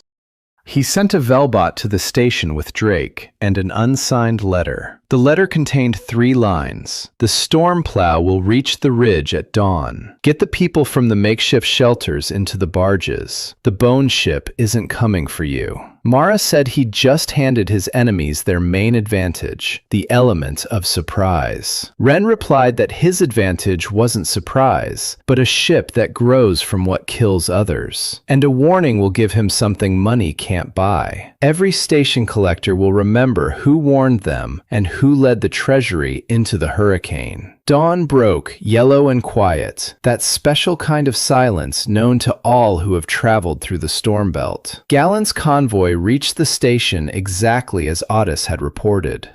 3 pot-bellied treasury barge flying the flags of Meridian, flanked by 2 patrol boats. Ren looked through his spyglass at the lead barge and spotted a figure on the bridge, in a gray uniform with a fur collar. The distance obscured the face, but his memory recognized the posture. That was how the man who read the verdict used to stand. Calmly, boredly, as if over a closed case. The haggling began at the lead barge, and then the southern wall of clouds darkened from bottom to top. The hurricane did not come in a band, as ordinary storms do. It came as a pillar. A swirling tower of clouds and dust moved through the clear skies, slicing through them like a knife cuts through canvas. Inside the tower, a figure moved through the gaps in the mist. Even from a mile away, it was clear that it was larger than a thunder whale. The station screamed in 100 voices. The convoy's sentries began to turn around. Too late. The whirlwind engulfed the outer edge of the station, and the first sails and masts were hurled into the sky like debris. Ren didn't watch any further. He turned to the crew. 90 faces in storm gear awaited his command, and he gave them a brief one. He said that today they would do what they were built for. They were heading where everyone else was fleeing from. The Heron plunged into the hurricane, its wings locked into place. The shipyard's combat mode settled over the ship like a gray film covering every bone and membrane. The The first impact against the wall of the vortex felt like falling from a great height into water. The ship was tossed onto its side and dragged in a circle. The double membranes hummed. The struts groaned but held. Mara, strapped to the navigator station, shouted her calculations through the roar. Ren ordered the anchor harpoons to be fired at the station's debris drifting nearby in the current. 3 ropes caught 3 heavy tanks, and the ship stopped tumbling, becoming part of the current just as a raft becomes part of a river. It was an old thought from a past life. You can't fight a whirlwind, you can ride it. They were swept in a circle inward. Planks, masts, sails, and a single, intact, empty, spinning Velbot flew past in the current. The pressure was dropping. The roar grew to its peak and then vanished in a single breath. The heron tumbled into the eye of the hurricane. Inside, the air was still, and a terrifying calm reigned. The walls of the vortex rose upward like a gray funnel, and in the center of this funnel, suspended on the currents it had whipped up itself, hung the storm plow. Up close, it resembled both a stingray and a beetle at once. 6 rigid wings churned the air. Its body was encircled by bony rings. It had no head. Instead, there was a funnel-shaped maw surrounded by clawed paws, with which it ripped open ships and dragged them into its maw. The shipyard spoke a single word in Ren's mind: material confirmed. The plow sensed them immediately. The ship in the eye of the hurricane was to it like food that had come to the kitchen all on its own. It turned its entire body and charged at the heron. Juss fired a volley from all 4 cannons at point-blank range. The harpoons lodged in the bony rings and got stuck before reaching the flesh. The plow didn't even falter. A paw the size of a Velbot struck the bow, and the bony ram burst like a twig. Combat mode held the hull together, but the ship honestly showed Ren a number. 3 more hits like that, and the mode would be over. Ren made the only move left to him.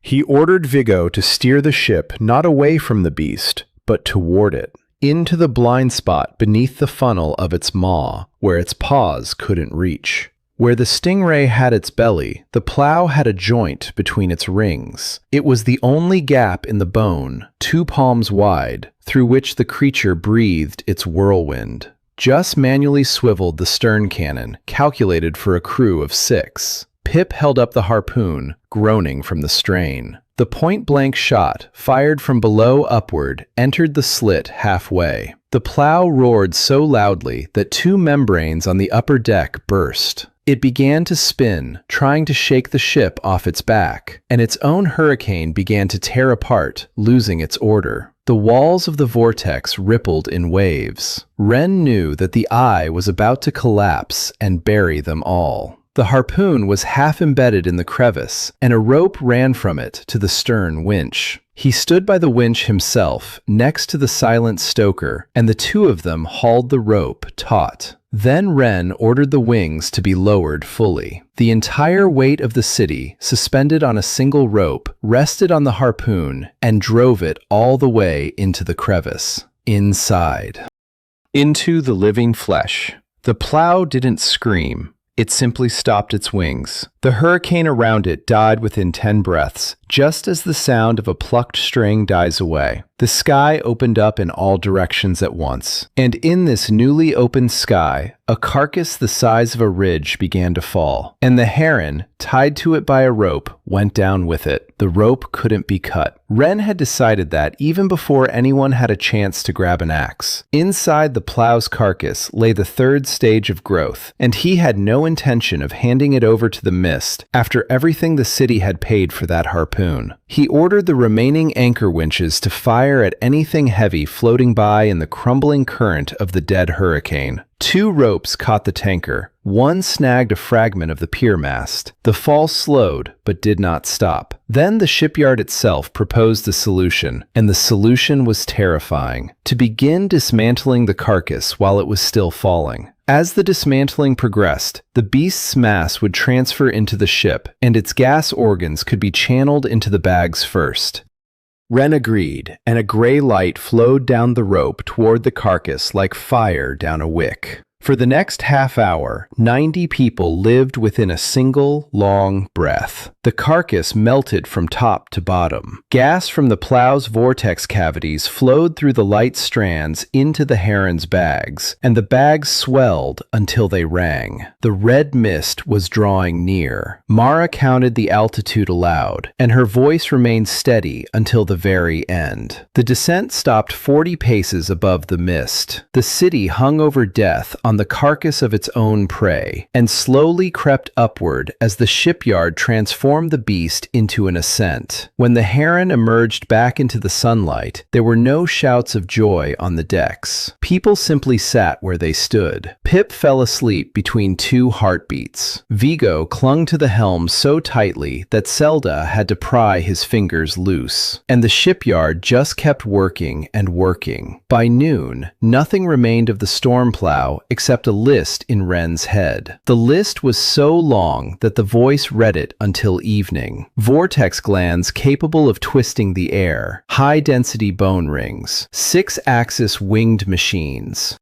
nerve bundles for transmitting force throughout the entire hull. And finally, the most important part. The third stage of growth has been unlocked. The heavenly bastion form is available. The requirement for a steady supply of carcasses has been reduced thanks to the vortex glands, which can feed the glands directly with condensate. Ren read the last line 3 times. The shipyard had just cut the city's perpetual tax in half. Plow had paid for his killer's freedom with his own life, but there was no time for restructuring just yet. From the north, beyond the devastated edge of the station, wellboats were heading toward the Heron. Many wellboats. The cartel's collectors were rowing toward the bone ship, which, before the eyes of the entire Milky Ridge, had entered a hurricane and shut it down. The first wellboat was brought the chief of that very distant station, Cleuchi, who had been at the trade fair on business and had seen everything. He climbed onto the deck and didn't know what to do with his hands. He said they'd received the letter that night and had taken the people with the banners away, which was why the masts and not the families had perished at the outer edge. He said the stations had been talking among themselves all night, and he asked, on behalf of those who had spoken, whether the Bone City would accept the gatherers and their families if they left Vale. Ren replied that he would accept anyone willing to live by the city's laws and work. But for now, he ordered the Velboats to head to the wrecked edge of the station and rescue the wounded. The city would follow. The Heron arrived at the station by evening and served as both a field hospital and a crane. Seld set up a hospital on the middle deck. Anchor winches hauled away debris, freeing those who had been pinned beneath it. Vale's people and Ren's people worked side by side, and no one asked the stretcher bearers whose patients they were carrying. Meanwhile, along the entire edge of the station, ships untouched by the hurricane stood, and other work was underway there. Ren spotted it through the spyglass and called for Mara and Drake. Meridian's treasury barges were being loaded with water as if nothing had happened. Vale's warships stood guard around them. Not even the destruction of the outer edge of their own station had stopped the trade.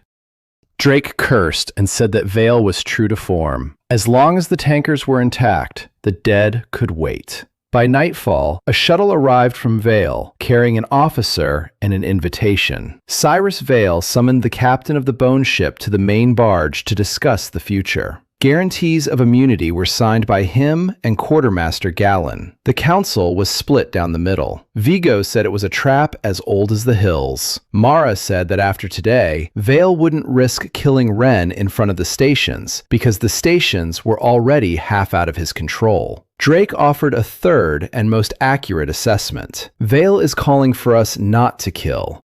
Vale is calling for us to buy. Ren went. He took Drake and Use with him and put on a clean jacket without any insignia. Inside, the cartel's main bark was carpeted with rugs made from the ruined surface, and it was a wealth that smelled of the old world. Cyrus Vale turned out to be a lean man in his 50s, with the face of an accountant and the eyes of a jeweler. Gallon sat next to him at the table. Up close, the quartermaster looked younger than Ren remembered, smooth, attentive, with with that softness of movement characteristic of people who have never lifted heavy loads. Wren looked at him and waited to be recognized. There was no recognition. To Galen, the exiled rigger was just a line in the archives, and there were hundreds of such lines. It was even for the best. Vale spoke first and got straight to the point. He said that over the course of a month, the captain of the bone ship had defeated his patrol, plundered his harvest, poached his men, and killed the beast the cartel had feared for 30 years. He said he knew how to calculate, and that it was cheaper to buy a storm than to fight it. He offered Wren a place in the cartel.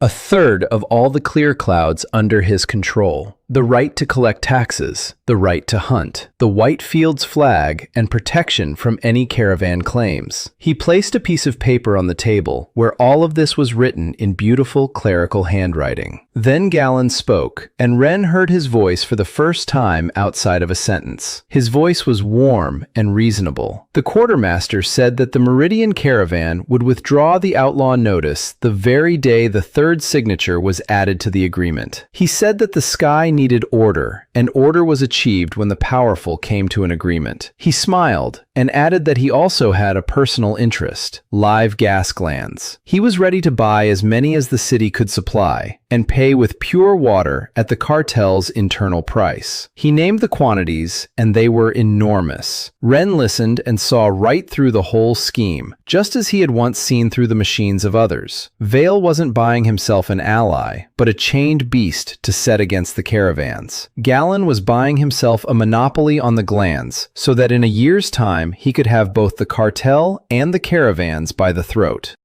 And between their signatures, Wren's city was assigned the role of a cash cow serving two masters. A beautiful cage with a third of the sky instead of bars. He asked only one thing. What would become of the exiles whom the caravans continued to dump into the mist, and of the debtors in the cartel's labor tiers? Vale shrugged and replied that order demanded punishment. Galen smiled and said that the fate of criminals was hardly a concern for a businessman. Wren stood up. He said he'd heard enough and would give his answer tomorrow on the open deck near the stations, because he was used to making decisions in front of his own people. They didn't like this, but with their own guarantees on the line, they couldn't object. Already at the gangway, Galen caught up with him personally. Up close, the quartermaster's eyes were shifty and vacant. He said quietly that he'd made some inquiries and that the captain bore a striking resemblance to a young thief exiled from the 6th tier a year ago. He said that the archives were sometimes wrong and that mistakes could be corrected either way. For the sake of a good friendship, he was willing to correct any paperwork. For a bad one, too.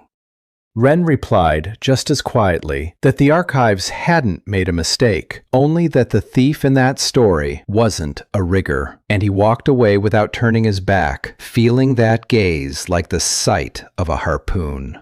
That night on the Heron, the council listened to his retelling in silence. Then Wren presented his response to Vale and Galen, and the council remained silent even longer. The plan wasn't a refusal. The plan was a counterproposal that was bound to turn the world upside down. In the morning on the Heron's upper deck, with the signal flags of all the stations along the Milky Ridge raised, Wren gave his answer in full voice. He said he would not sail under the cartel's flag and would not sell iron to the quartermaster. Instead, he announced something else. The Bone City opens its docks to all stations and all gatherers on an equal footing. Resources are pooled and distributed according to labor, not the price of blood. Defense against the beasts is shared. The court is open. The city would pay off its debts to Vale with metal as agreed. He raised a sheet of paper above his head bearing his 12-line code of conduct and said that this banner was better than a white circle. By noon, the first barges carrying families had arrived from the stations. By evening, there were 11 of them. And from the cartel's main barge, nothing came all day but silence. And that silence was louder than any declaration of war. The war began not with cannons, but with paper. 2 days after the exchange and the stations refused, a decree bearing 2 signatures circulated. Vale and Gallon declared the Bone City a pirate's nest, and any station trading with it an accomplice. The Meridian caravan closed the trade lane to the accomplices. The cartel cut off the water supply. The plan was simple and clever: to starve the alliance into submission before it could gain strength. It didn't work for one reason that both Lords of the Sky had overlooked: the city now had water. 11 stations with their sails, plus the plow's vortex glands pumping condensate into the Heron's tanks, provided more water than the alliance could consume. For the first time in 40 years, a source of clean water not belonging to the cartel appeared in the sky, and everyone suffocated by the exorbitant prices flocked to this source. Independent scavengers, fishing boats, small-time merchants whom Otis had already brought in, openly displaying a flag with 12 lines on his stall. The city was growing so fast that the shipyard couldn't keep up with the people, and the people couldn't keep up with the shipyard. The third stage was unfolding. The plow's bone rings formed a belt around all 3 tiers, and the city doubled in width. 6-axle winged machines allowed the bastion to hang motionless against any wind, like an island. The mooring beams took on their first permanent vessels. The city developed neighborhoods: the garden tier, the hospital tier, the blacksmith's tier, where Bram was already commanding 6 hammers, the school tier, where Mara taught the children arithmetic in the evenings, and Pip earnestly showed the Lilitary how to tie knots. Ren walked through it all and sometimes stopped mid-step, struck by a simple thought. A year ago, he'd been cast aside to die alone. Now, 400 people were having breakfast behind him. Vale responded to the Alliance's rise the way an accountant with the eyes of a dueler would respond: precisely and treacherously. His ships did not touch the bastion. They began striking at the weak.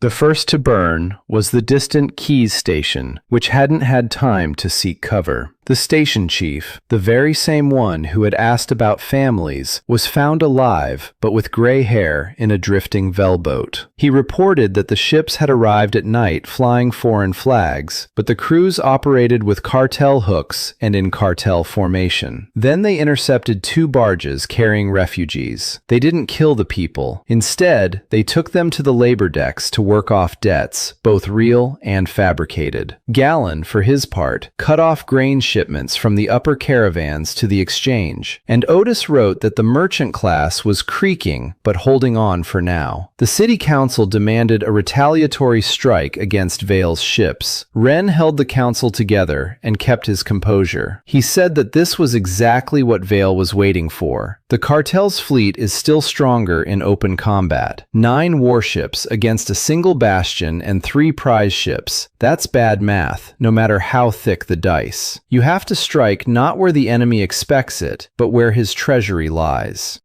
And then, news arrived that fit perfectly into his plan. News brought by a man from whom no one expected it. On the 23rd day of the blockade, a lone Velbot under a white sail approached the bastion, and Harlan was sitting in it. The cartel's chief harpooner stepped onto the deck, looking 10 years older. He remained silent until Ren dismissed the others. Then he explained why he had come. His nephew had left on one of the intercepted refugee barges, and was now stuck in Vale's debtor's tier. Harlan had gone to the boss to plead his case, and the boss had named his price: the head of the captain of the Bone City. Then, for the first time in 30 years, Harlan considered whom he served. He hadn't come to be hired. He had come to pay with the truth for help. And that was his truth. In 6 days, a large convoy would leave the cartel's closed harbor. Vale hadn't sold Meridian water. Vale sold Meridian a year's supply of iron, copper, and engine oil from the warehouses of sunken caravans that the cartel had spent years salvaging from the shoals of the Storm Belt.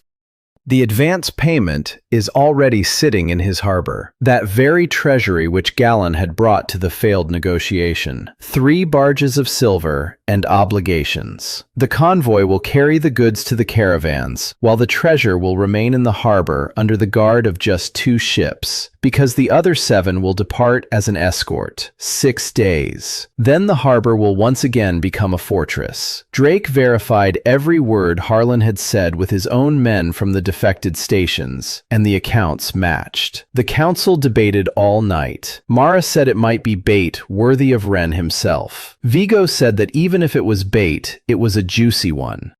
Use remained silent and sharpened his harpoons, which made his opinion clearer than any words. Wren decided to go, but not in the way any bait would expect. The plan was based on what the city had learned over the past year. The shipyard knew how to build more than just large vessels. Following Wren's blueprint, it had constructed 6 small ships from stockpiles of bone and membranes in 4 days. Narrow 2-seater hunters powered by vortex glands instead of airbags, as fast as stingrays and nearly invisible at night. Bram called them needles, and the name stuck. The needles couldn't carry cargo. The needles could cut through rigging and burn whatever they were told to. On the night of the 6th day, the Bastion pointedly set sail and headed west toward the trading district in full view of everyone, with lights and noise. Vale's scouts followed it as if on a leash. And the 6 needles, with their lights extinguished, headed east toward the cartel's harbor. Wren was at the helm of the lead needle himself. The council was vehemently opposed, but he reminded them of the law he himself had written. The city does not delegate its most dangerous missions. The city leads its most dangerous missions. The cartel's harbor was hidden within a ring of clouds, and the entrance was guarded by 2 towers suspended on tethered bubbles. The spears did not pass through the entrance. They rose above the ridge to a height where the air was cold and dropped into the harbor from above, their engines shut off, in a long, silent glide. Wren's calculation proved correct. No one was looking up. In 30 years, the cartel had never once faced a threat from the sky above its own. The rest took less than an hour. 1 needle set fire to the coal warehouse at the far end, and the harbor rushed to put it out. 2 needles cut the rigging of the guard ships at the Treasury Pier, and they sank onto their own cargo, helpless as if swaddled. And 3 needles, led by Wren, landed on the Treasury barges themselves. The pier's guards fought bravely, but briefly. After that, the job was no longer for harpoons, but for winches. Meanwhile, the one who hadn't been in any of the plans approached the harbor, Bastion. The city disobeyed the captain almost unanimously. Mara turned halfway westward, just enough for Vale's scouts to lose her in the nighttime ridge, and led Bastion into the harbor at the very right moment. Then she told Wren to his face that city law forbids entrusting the most dangerous tasks, but does not forbid coming to one's captain's aid. The treasury was loaded onto the Bastion by the glow of burning coals. 3 barges of silver ingots and caravan obligations were unloaded into the ship's bone-lined holds within 2 hours. Wren forbade anyone from touching the harbor's grain and water stores and ordered a document bearing his signature to be left on the pier. The document stated that the city had collected payment for the burned keys for the abducted refugees and for all the exiles whose shares had vanished into foreign accounts. A tally was attached. Mara had spent 3 days compiling the tally, and it was honest down to the last drop of water. The return journey was harder than the raid. The heavily laden Bastion crawled along, while the 7 ships of the convoy were already turning around somewhere beyond the ridges after receiving signal flares from the harbor. The weather and greed saved them. Vale didn't believe the raiders would leave slowly, and sent his ships out in a fan formation along the fastest routes. The Bastion, meanwhile, slipped away along the edge of the storm belt via that difficult lower route where no one would think to look. 4 days later, the city took its place among the Allied stations, and Wren unleashed the news across the entire sky at once through the Otis Exchange. The treasuries of Meridian and Vale are now in the city's hands. From these funds, all debtors of the cartel's labor tiers would be ransomed, one by one, according to the lists. The first 100 names were announced immediately, and at the top of the list was Harlan's nephew. The sky took notice. By the end of the week, it was no longer station barges, but ships that were moored at the Bastion docks. Free hunters. 2 garbage barges from the graveyards. Even a single patrol vessel that had defected from Vale, crew and all. The Alliance was turning into a fleet. And then 2 pieces of news arrived, one after the other, both from Otis. The first was good. The Meridian caravan was furious over the loss of its treasury and was demanding that Vale compensate for the loss, or else it would terminate all contracts. The 2 predators were at each other's throats. The second message was strange, and it sent a chill down Wren's spine for the first time in a long while. Otis wrote that Gallon had vanished from the trade layer. The quartermaster wasn't panicking, wasn't searching for the treasury, and wasn't making excuses to the caravan. The day before the raid, he had set out with all his men and 2 ships and headed upward into the upper sky beyond the storm belt to a place where only the flagship of the caravan's ventures. And before leaving, he had bought up everything on the exchange related to one single thing: old maps from 40 years ago. Surface maps. The surface maps wouldn't get out of Wren's head. He convened a council and put the question on the table. Why would a man in power head up into the upper skies with all his men and buy up maps of a land that no one had set foot on for 40 years? Drake said that Gallon had gone mad from the loss of the treasury. Vigo said that rats flee a ship upward, not downward, and that this wasn't a flight. Mara sat silently over her maps for a long time, and then said something that silenced the council. She said that everyone was looking at the maps the wrong way. Everyone thinks there's nothing but death down there. But if a man with the caravan's archives and the quartermaster's funds is searching for old maps, it means he knows something about the depths that no one else does. Wren remembered something of his own. Verf sensed the plow's hull through the mist. Verf could sense life, even where, by all laws of life, there should be none. He asked Verf directly for the first time, posing a question to her that wasn't about the ship. The voice was silent longer than usual. Then it replied strangely. It said that the source of the ability lay beneath the reddish layer, and that the connection to the source grew stronger as one descended. The council listened to the retelling of this answer in complete silence. The ability that had saved Wren and built the city did not come from the sky. It came from the contaminated earth. They were not allowed to think it through. A war began in the sky, one that everyone had been waiting for and no one wanted. Vale had lost too much to count. Meridian demanded the treasury. The stations were defecting to the Alliance, and the accountant, with the eyes of a dueler, put everything on the line. Intelligence from the spies brought back a picture 3 days later. Vale had assembled his entire combat-ready fleet, 7 of his own ships, 5 mercenary vessels from the distant ridges, and a pennant that made Drake curse at length: the Hammer Floating Battery, an old caravan platform with 6 heavy projectile launchers that the cartel had kept in reserve for 20 years. 13 pennants were heading for the Milky Ridge without hiding. Vale led them himself. He was no longer buying the storm. He was going to kill it. The city had 11 days, and Wren used them just as his entire life had taught him, not to build up strength, but to change the conditions of battle. The Bastion couldn't defeat 13 ships in a fair line, so there would be no line. The shipyard received all the government-supplied copper and all the iron, and in a week gave birth to what Bram called a hedgehog.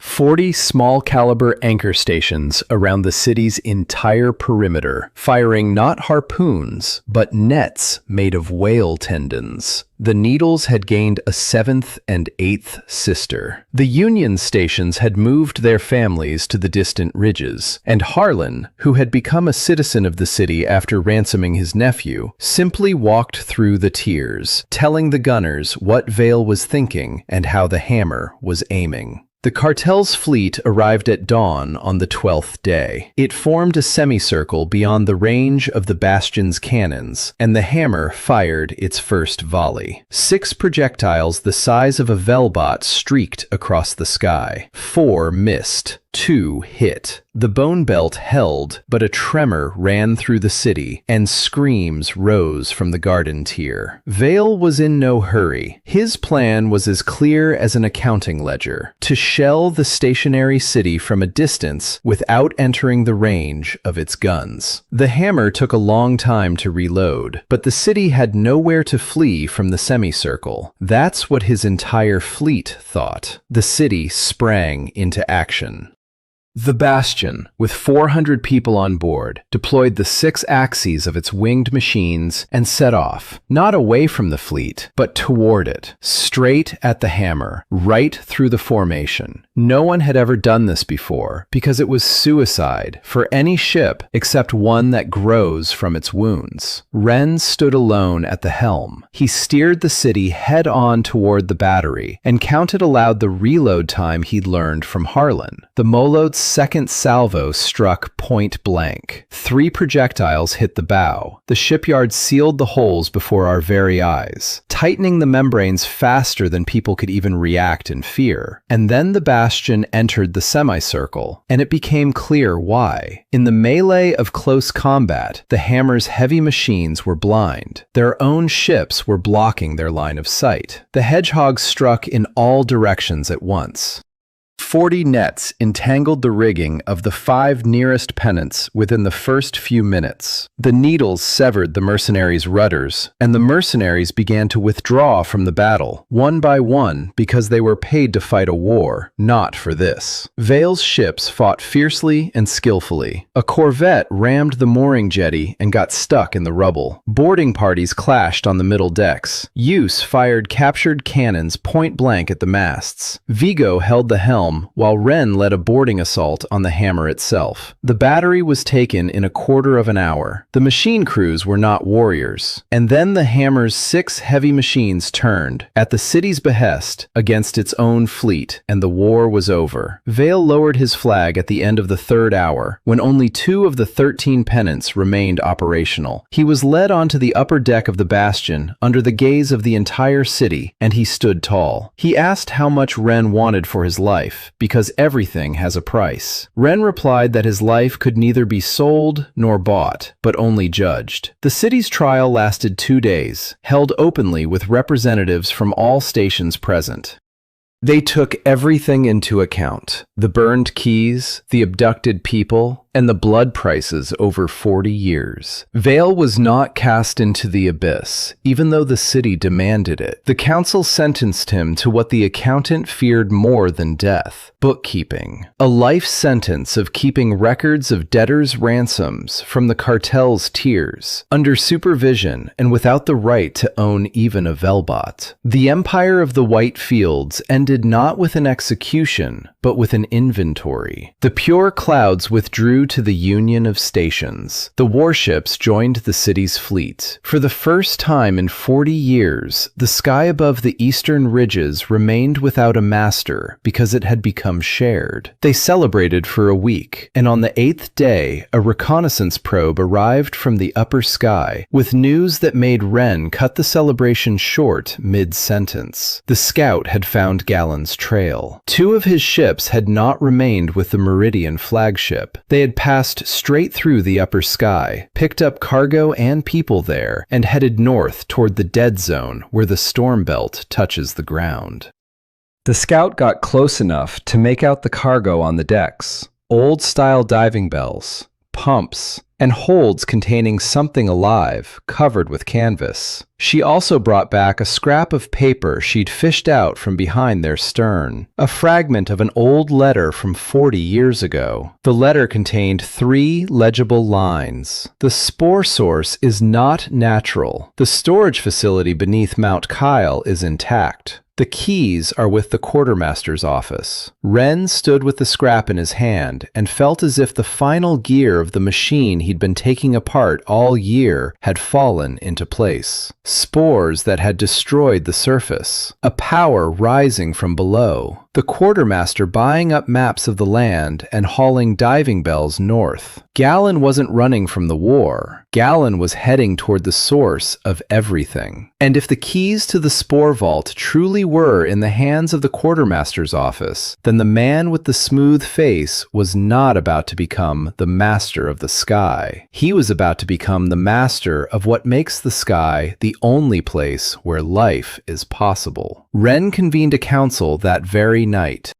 He placed the scrap of paper on the table and said that the war for the clouds had been a prologue. The real issue had always hung lower. Whoever controls the spores controls everyone, because they can poison any mountain range and any caravan, or the other way around. He fell silent at that word, and the council fell silent with him. The opposite implied the unthinkable. If the source wasn't natural, then it could be shut off. Mara was the first to say this aloud. She asked if the captain understood that if the spores could be stopped, then a whole land lay below. Ren replied that he understood, and that was precisely why Galen couldn't be sent down first. The expedition down below was prepared like nothing had ever been prepared before. The bastion could not go to the land. A city of 400 people would not risk its entire population. And for the first time, Ren applied the law regarding the most dangerous undertaking against himself by half. A small detachment would go down in a special ship. For the duration of the expedition, the council, led by Mara, would rule the city.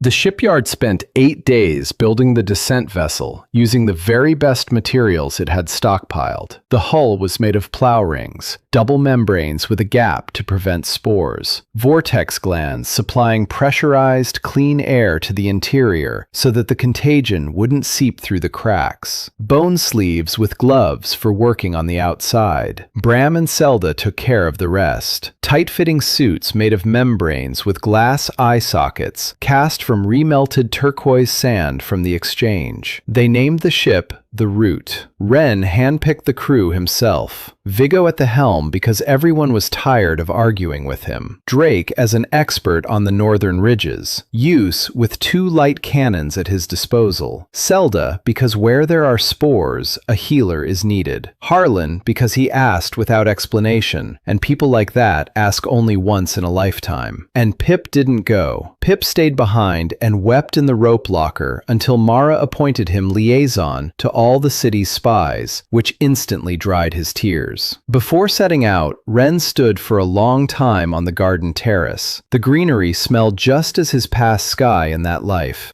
He allowed opposite one brief memory, the white towers of the cooling towers, and the smell of grass after the rain. He had already possessed the earth once. Perhaps that was why he was the only one in this world who wasn't afraid to return it. The route headed north, following the scout's needle. The dead zone where the storm belt licked the ground turned out to be more terrifying than the stories had suggested. The eternal wall of the hurricane stretched from the mist to the stars, and beneath it, through the gaps, it could be seen. The surface. Red hills, skeletons of cities, riverbeds covered in dust like rusty velvet. Not a single person on the ship had ever seen land this close, and silence reigned on deck as in a temple or a cemetery.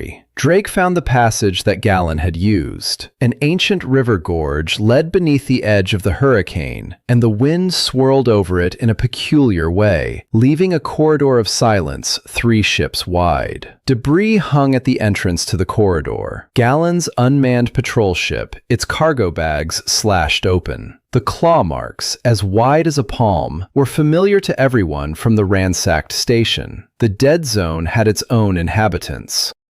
The route traveled through the gorge at minimum altitude, and the shipyard began to speak. Its voice grew louder, and for the first time, something resembling intonation appeared in it. It was guiding them. It told them which way to turn before Drake could even find a landmark. The connection to the source was growing, just as promised, and this both saved and unsettled Rena. A tool that begins to have a will of its own is no longer a tool. Mount Kyle rose from the mist on the third day, a solitary black cone above the red-brown valleys. Midway up the slope, a gate of clearly non-human, ancient construction gaped in the rock. The gate leaves were pushed apart. In front of the gate, on a stone terrace, stood Gallon's second ship, moored to stakes driven into the rock. And the terrace was a battlefield. Bodies in Quartermaster's Corps uniforms lay amid spent harpoons. Not all the dead were human. Lying among them were the carcasses of creatures Wren had never seen, not even in the shipyard's archives. Six-legged, eyeless, with funnel-shaped muzzles like plows, only the size of a dog. Traces of the survivors led from the gate up the mountain. Gallon had fought his way inside, and only recently. The squad followed, dressed in uniforms, armed, and carrying lanterns on their shoulders. Inside the mountain, there was no cave. Inside was a factory. Corridors of gray cast stone, pipes as thick as a man's arm. Inscriptions in an ancient language that Wren could barely read, but he read them anyway, because in his past life, that language had been the language of his blueprints. Kyle's Biological Defense Storage Facility, red-level access. For 40 years, the world above had told itself that the spores had come as a punishment or a disease. But the spores had come from here, from the tanks on the lower level, shattered in some ancient accident, past which the squad had been walking for half an hour. But the shipyard did not lead to the tanks. The shipyard led deeper, to where the rumbling came from. And on the last level, behind the last door, Wren found the source of both wonders of this world. The hall was round like a heart. In the center, surrounded by a ring of machines, stood a column of living gray mass stretching from the floor to the vaulted ceiling. The mass was breathing. The same light fibers that ran along the carcasses during dissection were racing across its surface. Control panels lined the walls, and on one screen, the inscription Wren had read aloud to everyone was still glowing. Project Living Shipyard. Adaptive Construction Environment. Status after the accident. Uncontrolled release of the Spore Preservation Module. Wren stood before the column and understood everything to the very core. The ancients had built an environment capable of breaking down any matter and constructing anything from it. Whether for war or for construction, no longer mattered. The accident released the protective module into the open. The spores didn't kill the Earth. The spores preserved it for a master who never came. And the environment itself had been searching for hands for 40 years. And it found Wren's hands at the moment of his death in one world and his birth in another. The shipyard's voice spoke a single word in his head: home.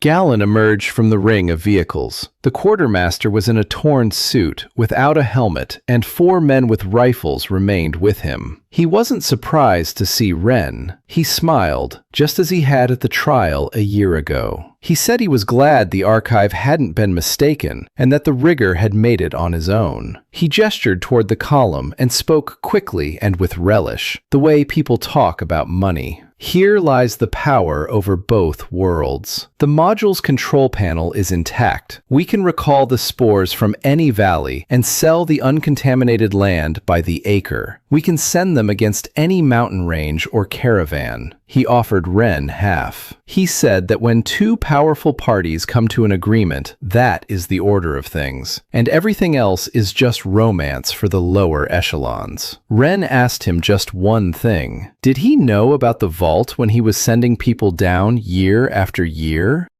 Gallon shrugged and answered honestly, because there was no reason to lie here. The quartermaster's office had guarded the keys and the knowledge for generations. The exiles were convenient. The dead down below sustained the value of life up above. Behind Wren, Vigo made a sound like a rope does just before it snaps. Wren looked at the sleek man at the console and felt nothing but hatred, weariness at the very nature of such people, those who had survived even the end of the world. He said no. Galen nodded the way an accountant nods at an expected figure and raised his hand, holding the cylinder key toward the control panel. He said that he would then begin the auction of the ridges with a demonstration. The first dose of spores would travel up the mountain's ventilation shaft straight into the air corridor leading to the Milky Ridge. His men raised their rifles. And then something happened that neither he nor Wren had expected. The column stirred. Light fibers snapped from its surface like whips, swept through the hall past Wren and his squad without touching any of them, and picked up Galen's men along with their rifles as gently as one would pick up a tool.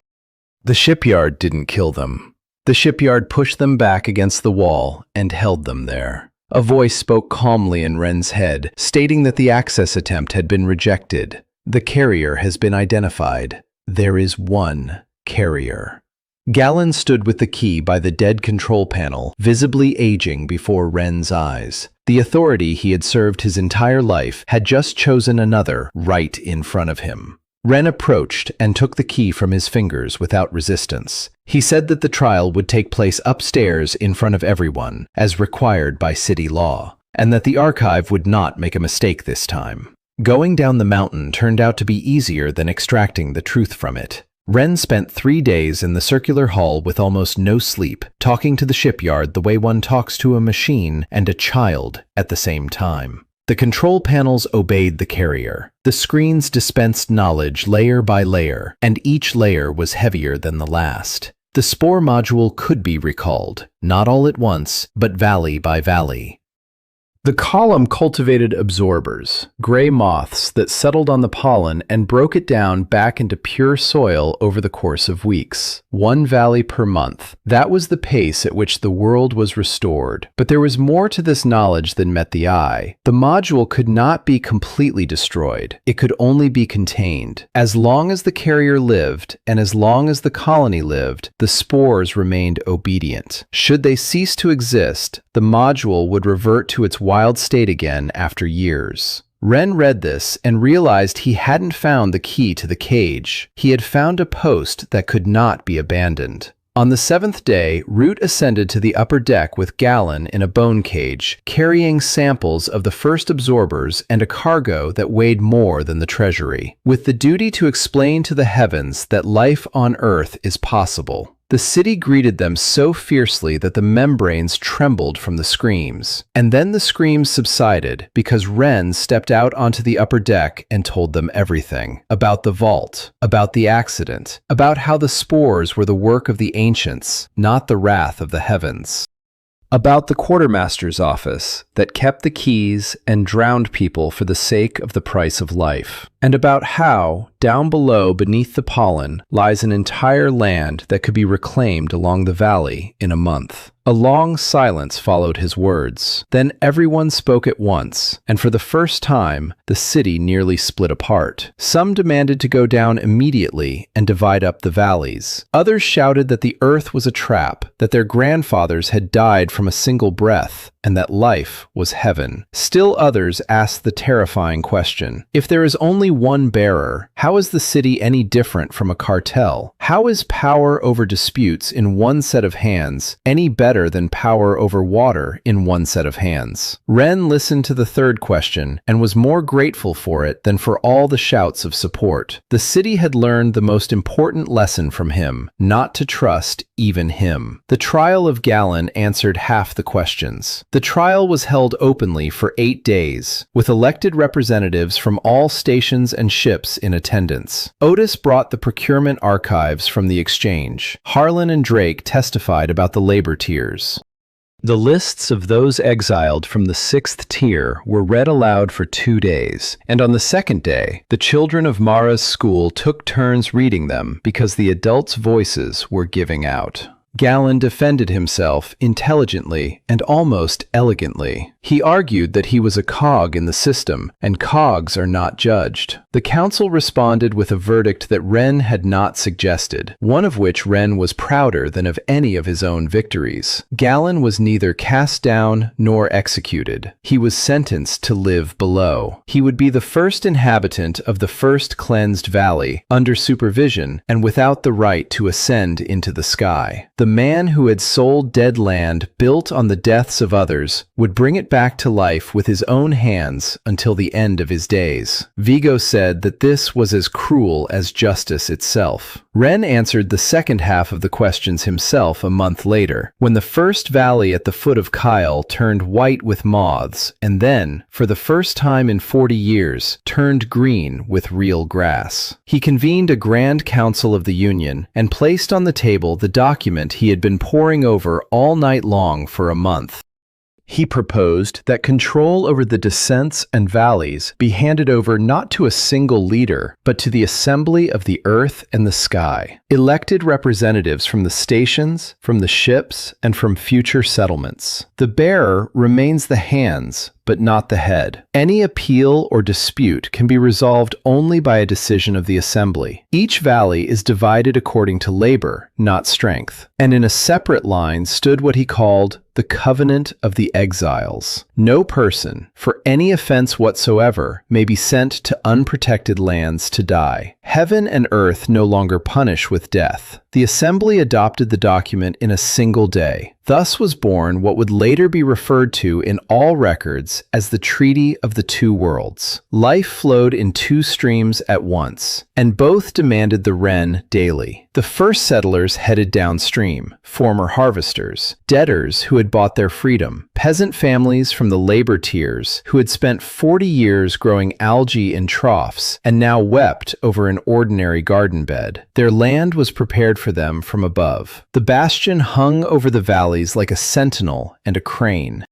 The shipyard no longer built only ships from carcasses, houses on bone frames, water pipes made of cartilage, plows that Bram couldn't believe until he'd drawn a furrow with one himself. Meanwhile, up above, the old sky stirred. The caravans at first declared the land a deception and forbade their tears from believing it. Then they sent scouts, then merchants. Otis was already openly running a brokerage on the exchange with a sign reading "Land and Water," and was getting so rich that he laughed at himself. After Gallon's fall, Meridian was tearing itself apart. The caravan's quartermaster's office collapsed under the weight of its own archives when the city published the lists and accounts. Several of the upper-class families fled with the treasury to distant caravans. Meridian's new leaders sent an embassy to the bastion with an offer to recognize the alliance and the treaty in exchange for shares in the valleys. The council negotiated with them for a month and secured the most important points: the opening of the working levels and the return of the people on the lists. And then a message arrived from the south with the news Ren had been waiting for and dreading. At the far edge of the dead zone, scouts had found yet another mountain with gates, a second repository. The gates had been forced open from the inside, and long ago. Not a single creature was to be found within 100 li, because the creatures had left. All the eyeless, six-legged creatures that had proliferated near Kyle, all the plows over the past 40 years, had come from there. And the tracks by the gates weren't just those of beasts. On the stone terrace, a scout found crutches driven into the ground near the landing stage, of the same design as Gallon's, only decades older. Whoever had gone to the second vault long before the quartermaster, someone had ships and knowledge. And that someone hadn't revealed anything to the world. Ren stood over the map with the mark for the second mountain and felt a familiar sensation. He'd felt the same tightness in his chest a year ago at the sight of a closed section of the diagram labeled "Insufficient Data." The world had once again proved to be larger than his map. When asked directly about the second mountain, the shipyard responded briefly and, unusually, quietly. It said that the second column was sleeping there, and that the second column had long since ceased to be alone. Preparations for the second mountain were proceeding without haste, and this was the most difficult part of the preparations. Ren was eager to set out immediately, but the council invoked the treaty against the bearer himself for the first time. It ruled that the reconnaissance team would go first, and the bearer second, because the bearer no longer belonged to himself. Ren obeyed his own law and spent 3 weeks wandering the bastion, angry as a storm wind. Vigo openly relished the spectacle and told to everyone that the boy had finally learned what it was like when the captain was right and you felt wronged.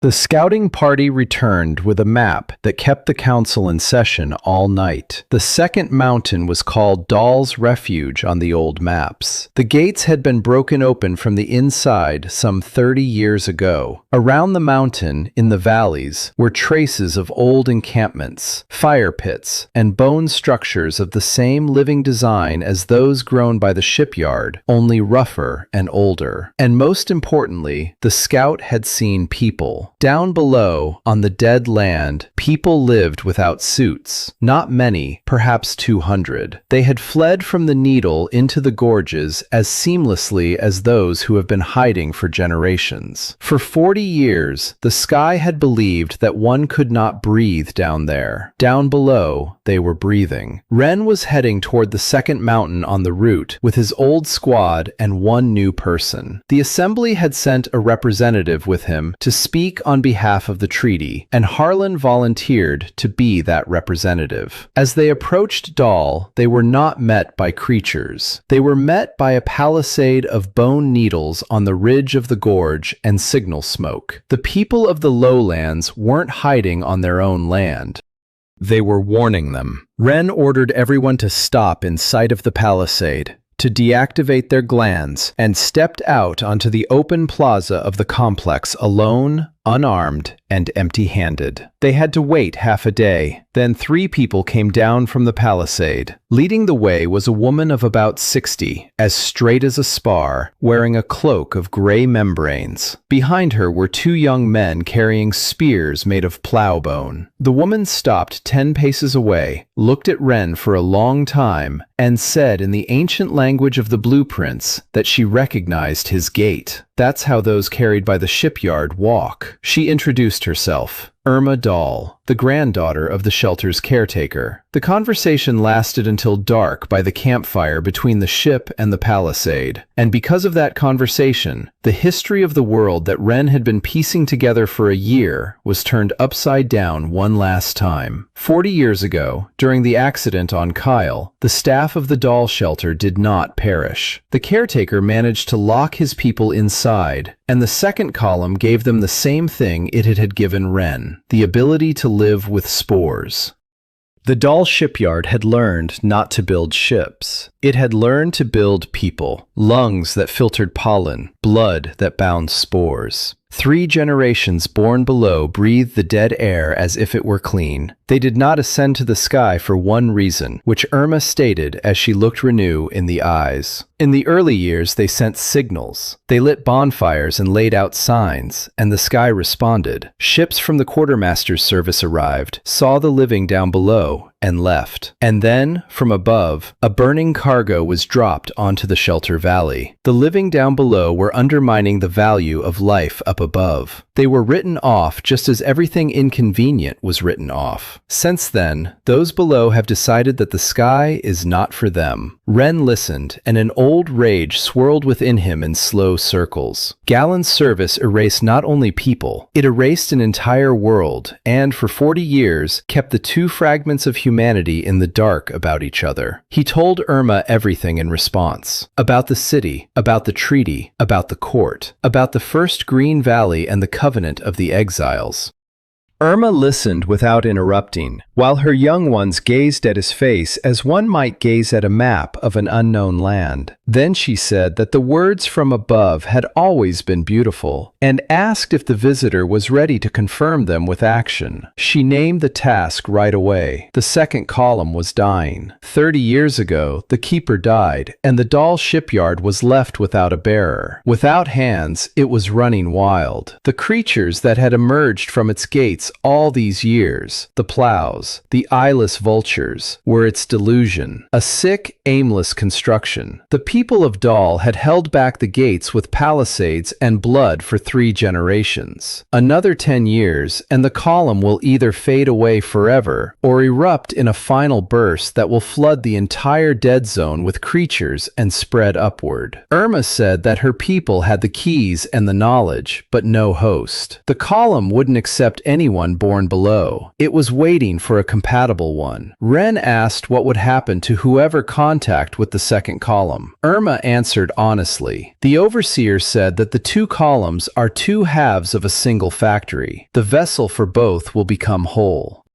And one does not become whole without consequences. The shipyard of the former world was built under the supervision of hundreds of people and machines. A single person who took both halves would hold within themselves the full power of the factory until their very death. And after their death, one could wait another 40 years for a compatible one. Ren went to the ship to think and pondered until morning. He gazed at the sleeping squad, the lights of the palisade, and the red hills beneath the stars. It was the kind of choice one doesn't discuss with others, because one must bear it alone anyway. Not to enter meant leaving a time bomb beneath everything that had been built. To enter meant accepting a post from which no one returns alive. In the morning, he agreed and set one condition. Witnesses from both worlds would enter the hall of the second column with him. Harlan from the sky, Irma from the earth. Whatever happened to the bearer, both worlds must see with their own eyes that he takes power in their presence and for their sake. The Dal Hall was a twin of the Kyle Hall, except that the column within it was dark and pulsed in rarefied waves like a weary heart.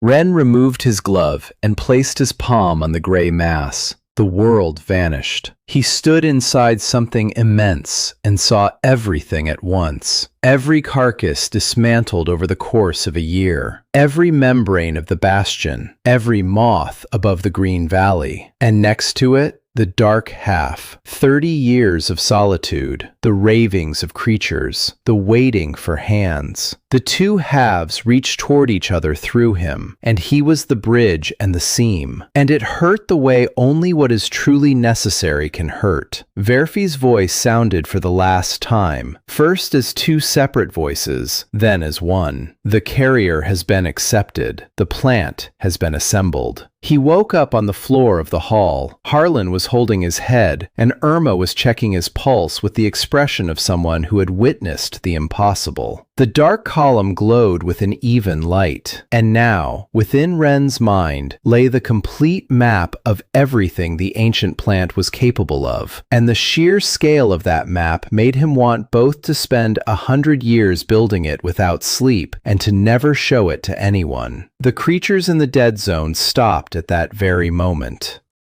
All at once, across the entire zone, just as a mechanism stops when its malfunction is reset. The plant's connection changed everything in a single year, more than had changed in the previous 10. The retreat proceeded not at the rate of 1 valley per month, but 1 range of valleys per month, because both columns were working in unison. Moths flowed toward the pollen in silver rivers. The earth emerged in strips from beneath the rusty velvet, and on these strips the first real settlements sprang up. The people of Dal, having taken down their palisades, became guides for the new settlers. Their children, who could breathe any air, taught the children of the sky not to fear the wind from the hills, while Mara honestly retrained her own children in counting by the stars, which stood differently down below. Bastion was no longer the only city. It became the eldest of 3. The second rose above the Kyle valleys from the dock levels, and was simply called the Upper Market, to the quiet fury of Otis, who dreamed of seeing his name on the maps. The third was being built near Dal, half from bone houses, and half from old walls that had been cleared of pollen.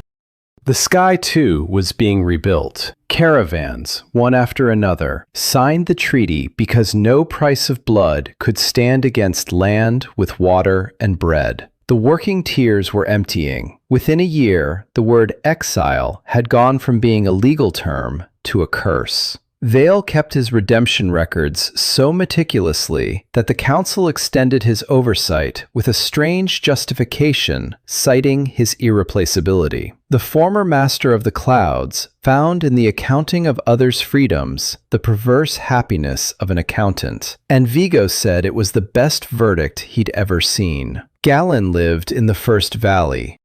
Ren saw him once a year from a distance. A slender man in a canvas shirt was loosening the soil in a garden bed under the watchful eyes of settlers from those very lists of the 6th tier. He did not look up at the shadow of the bastion. Ren did not go down. Some accounts are settled only by time. Ren himself lived between heaven and earth in the truest sense. The factory demanded the bearer daily. He maintained spores, tended moths, grew cities and ships, and learned to delegate more and more decisions to the assembly, because he saw how easily a single set of hands becomes a single will. He wrote and passed through the assembly the last great law of his life, the bearer's charter. The bearer owns nothing, judges no one, neither appoints nor revoke. The bearer maintains the plant and is obligated to raise successors. Irma and Seld learned to verify compatibility through blood, and within a year found 6 children from both worlds in whom the plant resonated. Pip turned out to be the 7th, much to his own horror and delight. In the second spring after the union, a day arrived that both worlds would later celebrate, Open Gate Day.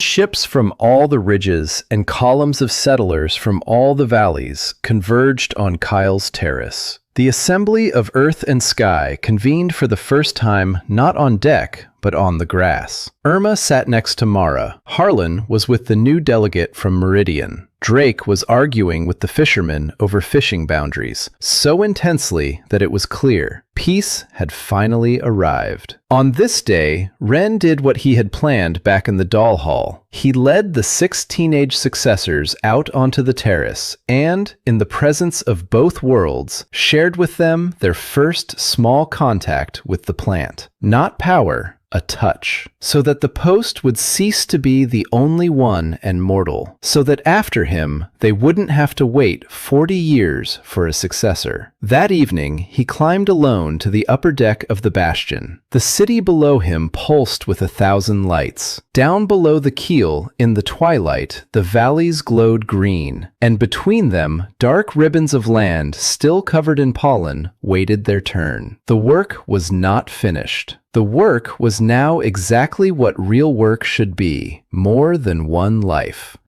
He stood at the railing in the very spot where, a little over a year ago, he had calculated a descent rate of 4 steps per minute and 5 days until death. The foreign memory of the young man Ren Marlowe had long since ceased to be foreign. His own memory as a former engineer no longer ached. He thought about how both of his worlds were perishing from the same cause, by people who regarded others' lives as expendable resources for their systems. And both worlds were saved by the very same thing, the fact that someone refused to accept being written off. Vigo found him there with 2 mugs of hot brew, just as he always did. The old man stood beside him, paused for a moment, and said that for 40 years he'd been searching for a ship from which he wouldn't want to be written off to shore, but instead found a shore from which he didn't want to board a ship, and he didn't know what to call it now. Ren replied that it was called home. They stood and watched as, down below in the new settlement, the first streetlight was lit. A bone-white pole with a membrane flask in which the cold spark of the factory lived. The light was warm.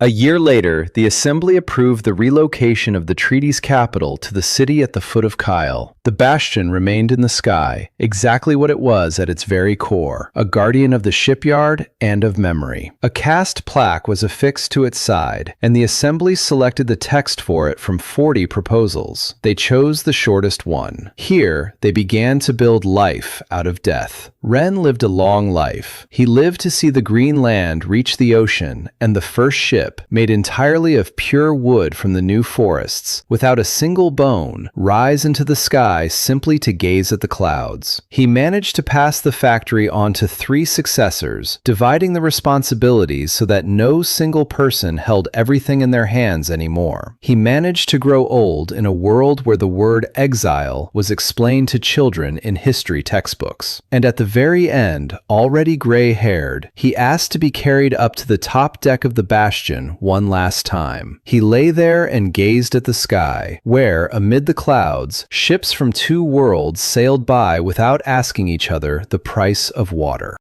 The shipyard spoke to him until his last breath, quietly, as old friends do when words are unnecessary. When he was gone, the shipyard did not fall into disrepair. The shipyard continued to operate with 6 pairs of young hands, just as it had been designed to. The story of the captain who was cast aside to die on a leaky airship and who responded to that with an entire world was later retold in many different ways. Down below, they added earth. Up above, they added sky. Everyone agreed on only one thing, the very thing that started it all. He was written off as trash, but he refused to accept it. And out of that refusal, he built a home for all those who had been written off before him, and after him, no one was ever written off again.